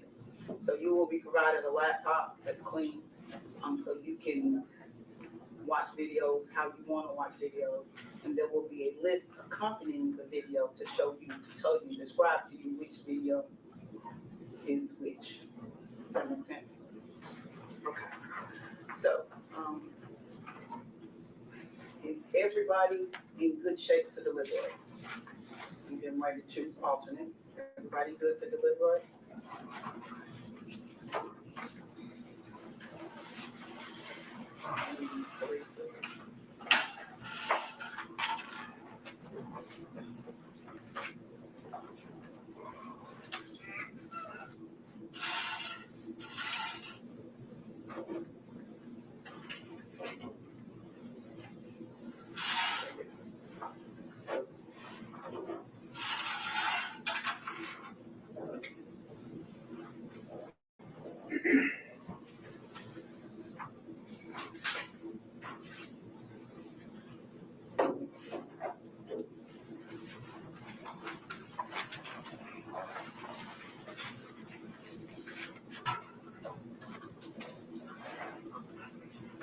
I'm going to call three numbers.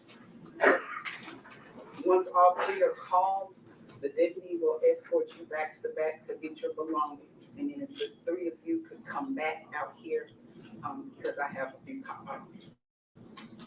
remarks for you. And then the rest of the jurors, the 12 of you that will be seated to deliberate, will go back and begin your deliberation. Okay. Juror number 18. Juror number 13. Juror number 12.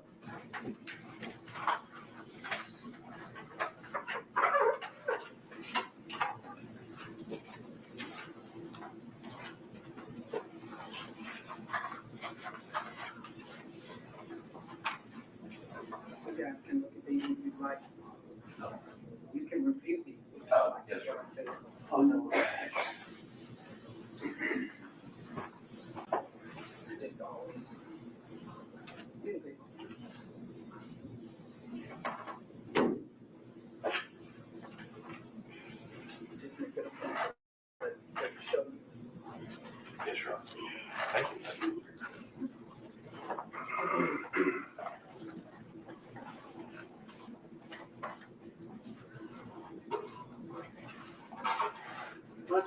in a little while. Let me admonish you now. All 12 of you will deliberate at the same time. There should never be an opportunity for 2 or 3 over here eating and the rest of you are deliberating. If you decide you're gonna eat, everybody eat. If you decide you're gonna take a break, everybody take a break. When it's time to deliberate, everybody deliberate. Just let the deputy know that you're doing something different besides deliberating. Okay?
Jurors, you are excused.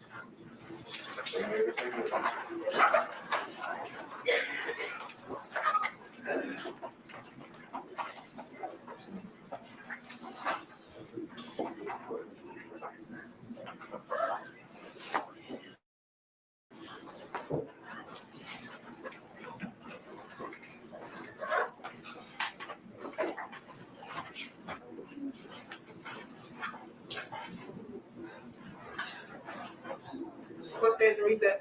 Court stands in recess.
We as Americans must stand together. We have to unify.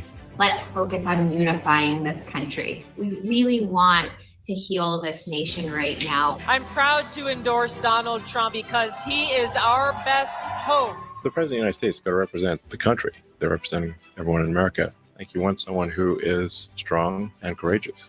No matter what state you live in, you should be voting for Donald Trump. So let's get Donald Trump elected on November 5th. It's Built Right Furniture's huge $1 million clearance sell-off. We're marking down, cleaning out, clearing out tons of inventory. Get to Built Right today and find one-of-a-kind items, overstocks, discontinued styles, and special buys. All clearance price to sell fast. The more you buy, the more you save. 10, 15, 20% off when you buy 3 or more clearance items. Plus 6 months special financing. Hurry. Once they're gone, they're gone. It's first come, first save during Built Right's huge $1 million clearance sell-off. Built Right always saves you money.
Who's Jody Habush-Sinekin? She says she supports Wisconsin workers, but here's the truth.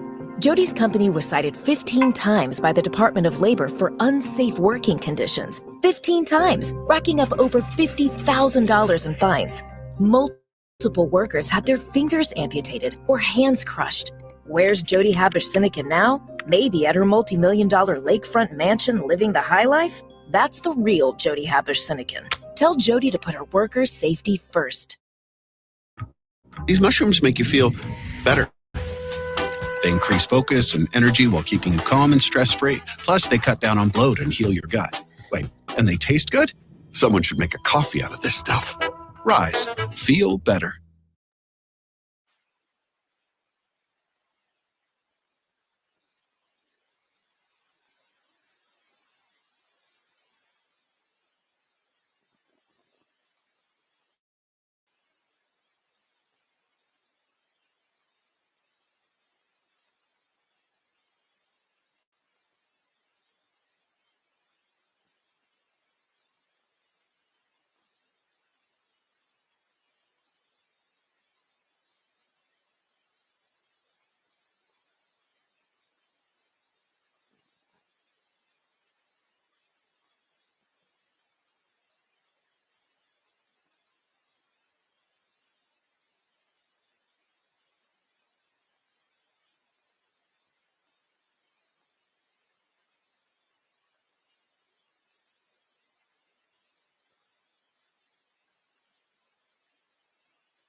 Ain't nobody up in here but 3 people. But to the 3 people, it shouldn't even be taking this long. We know his ass is going to jail.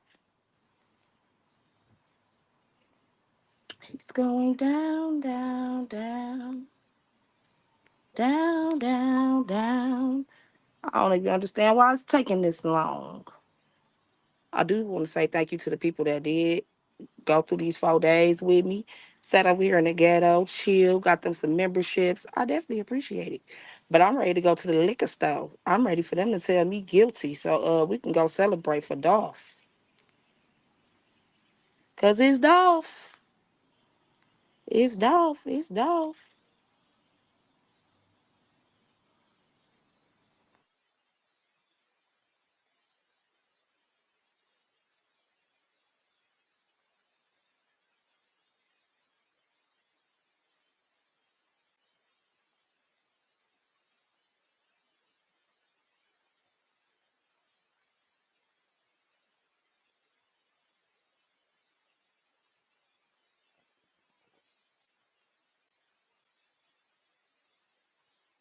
We can all agree Straight Drop is going to jail for a very long time.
Yeah, I think it's gonna be over today too. I think they're gonna definitely come to a verdict today. I don't think it's gonna take that long. I don't even understand why it's taking so long.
I guess we need her. You will need her. So you can be thinking about it. It's a question that says, is there a legal definition to the term agreement relating to section 1, page 5?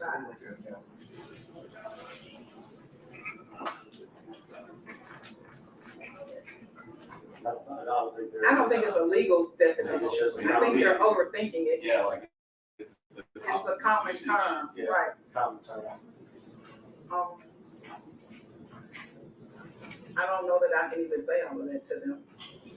I probably can just say no, or I think you could say no. The only other thing I can think of is you could. We back. I'm hoping the to verdict part of the in. jury instruction that says, based on your everyday experiences, you know, that one line, I can't remember where that's at, but I think you know what I'm pointing to. Is there a legal definition to the term agreement? Agreement.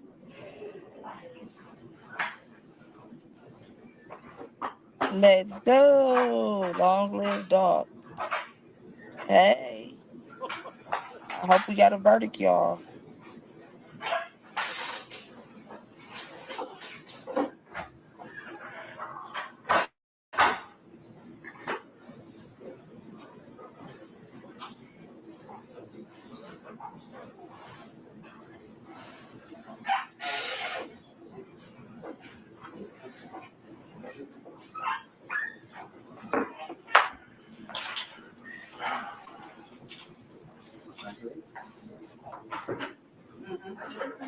Court's back in session. So for the record, the jury had a question. Their question is there a legal definition to the term agreement relating to section 1, page 5? Agreement is in quotation marks.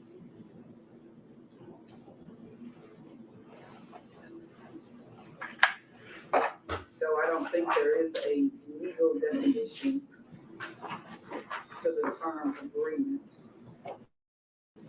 Over here rolling up that jip pack.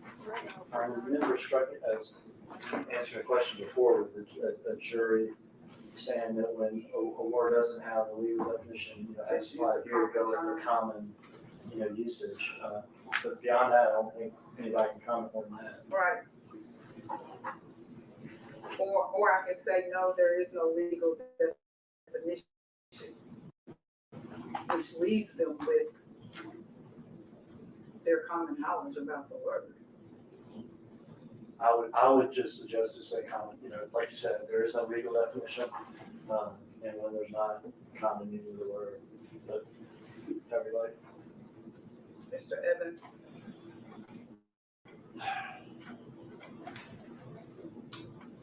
I think based on kind of thinking about it for a minute, I think that you can only, I would suggest just saying there's no legal definition.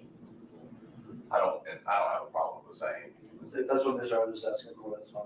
With saying something to the term of, you know, everyday usage, or what I was referring to is consider all the evidence in light of your own observations and experiences in life. That's not really specific to defining a term, so that may not be helpful to them. But I think either way it's phrased, it would be fine.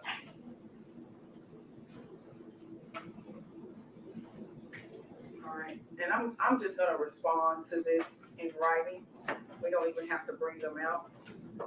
Okay.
there is not a legal definition for the term agreement. Okay. I think the less the better here. I agree. Okay. All right. Thank you. Adjourn court.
Court's back in session.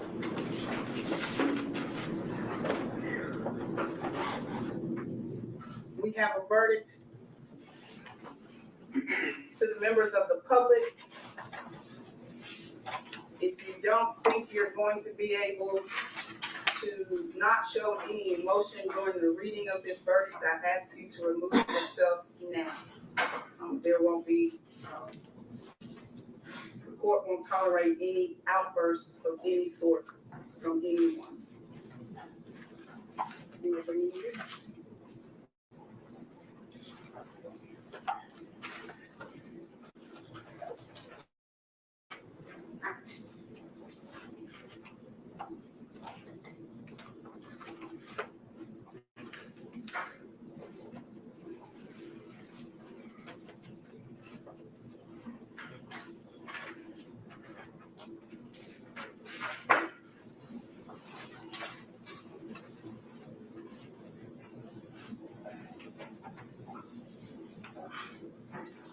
Ready, Your Honor?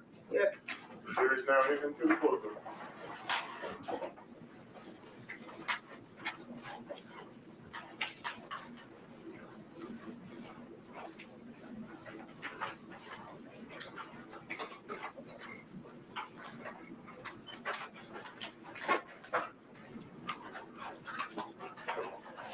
Ladies and gentlemen of the jury, have you reached a verdict? You have, Your Honor. Four person. If you would stand and read your verdict, please.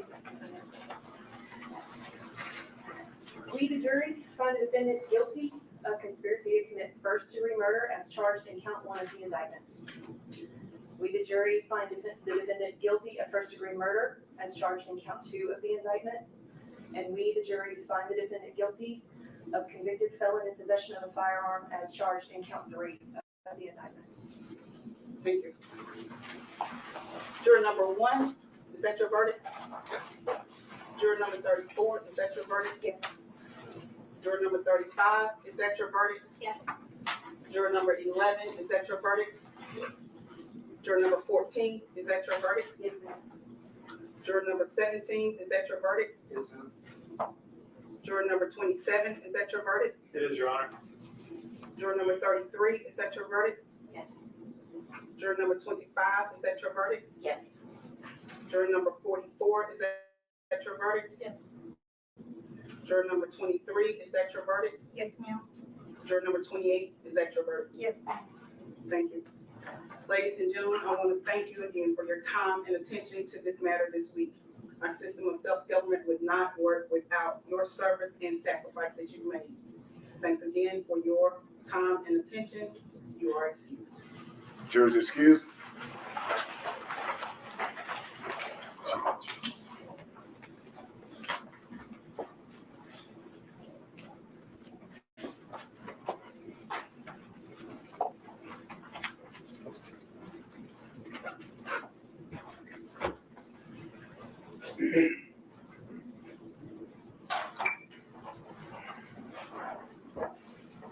Mr. Johnson, the jury having found you guilty of conspiracy to commit first-degree murder, and convicted felon in possession of a firearm. As the 13th juror, I affirm this verdict. As to the first-degree murder, I sentence you to life in prison. I will set punishment as to the conspiracy and the convicted felon in possession of a firearm after a sentencing hearing. The date for that hearing will be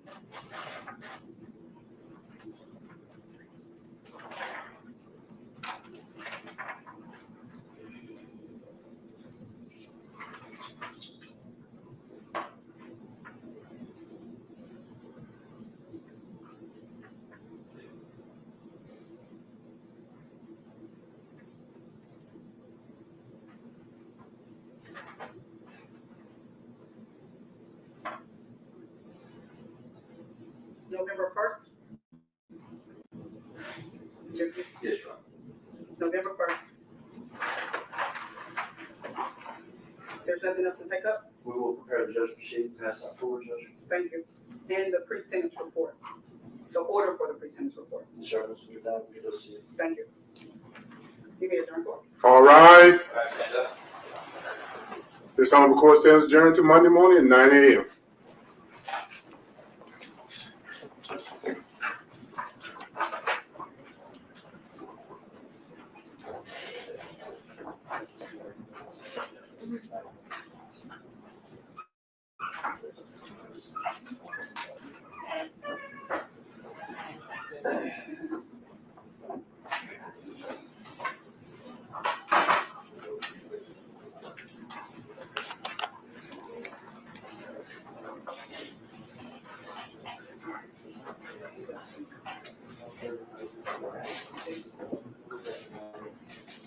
Mr. Hagerman, have you heard from Mr. I've Ward? been texting with him, and he hasn't given me a date yet. My sense is next week is not good. And then he said he had a jury trial the last week of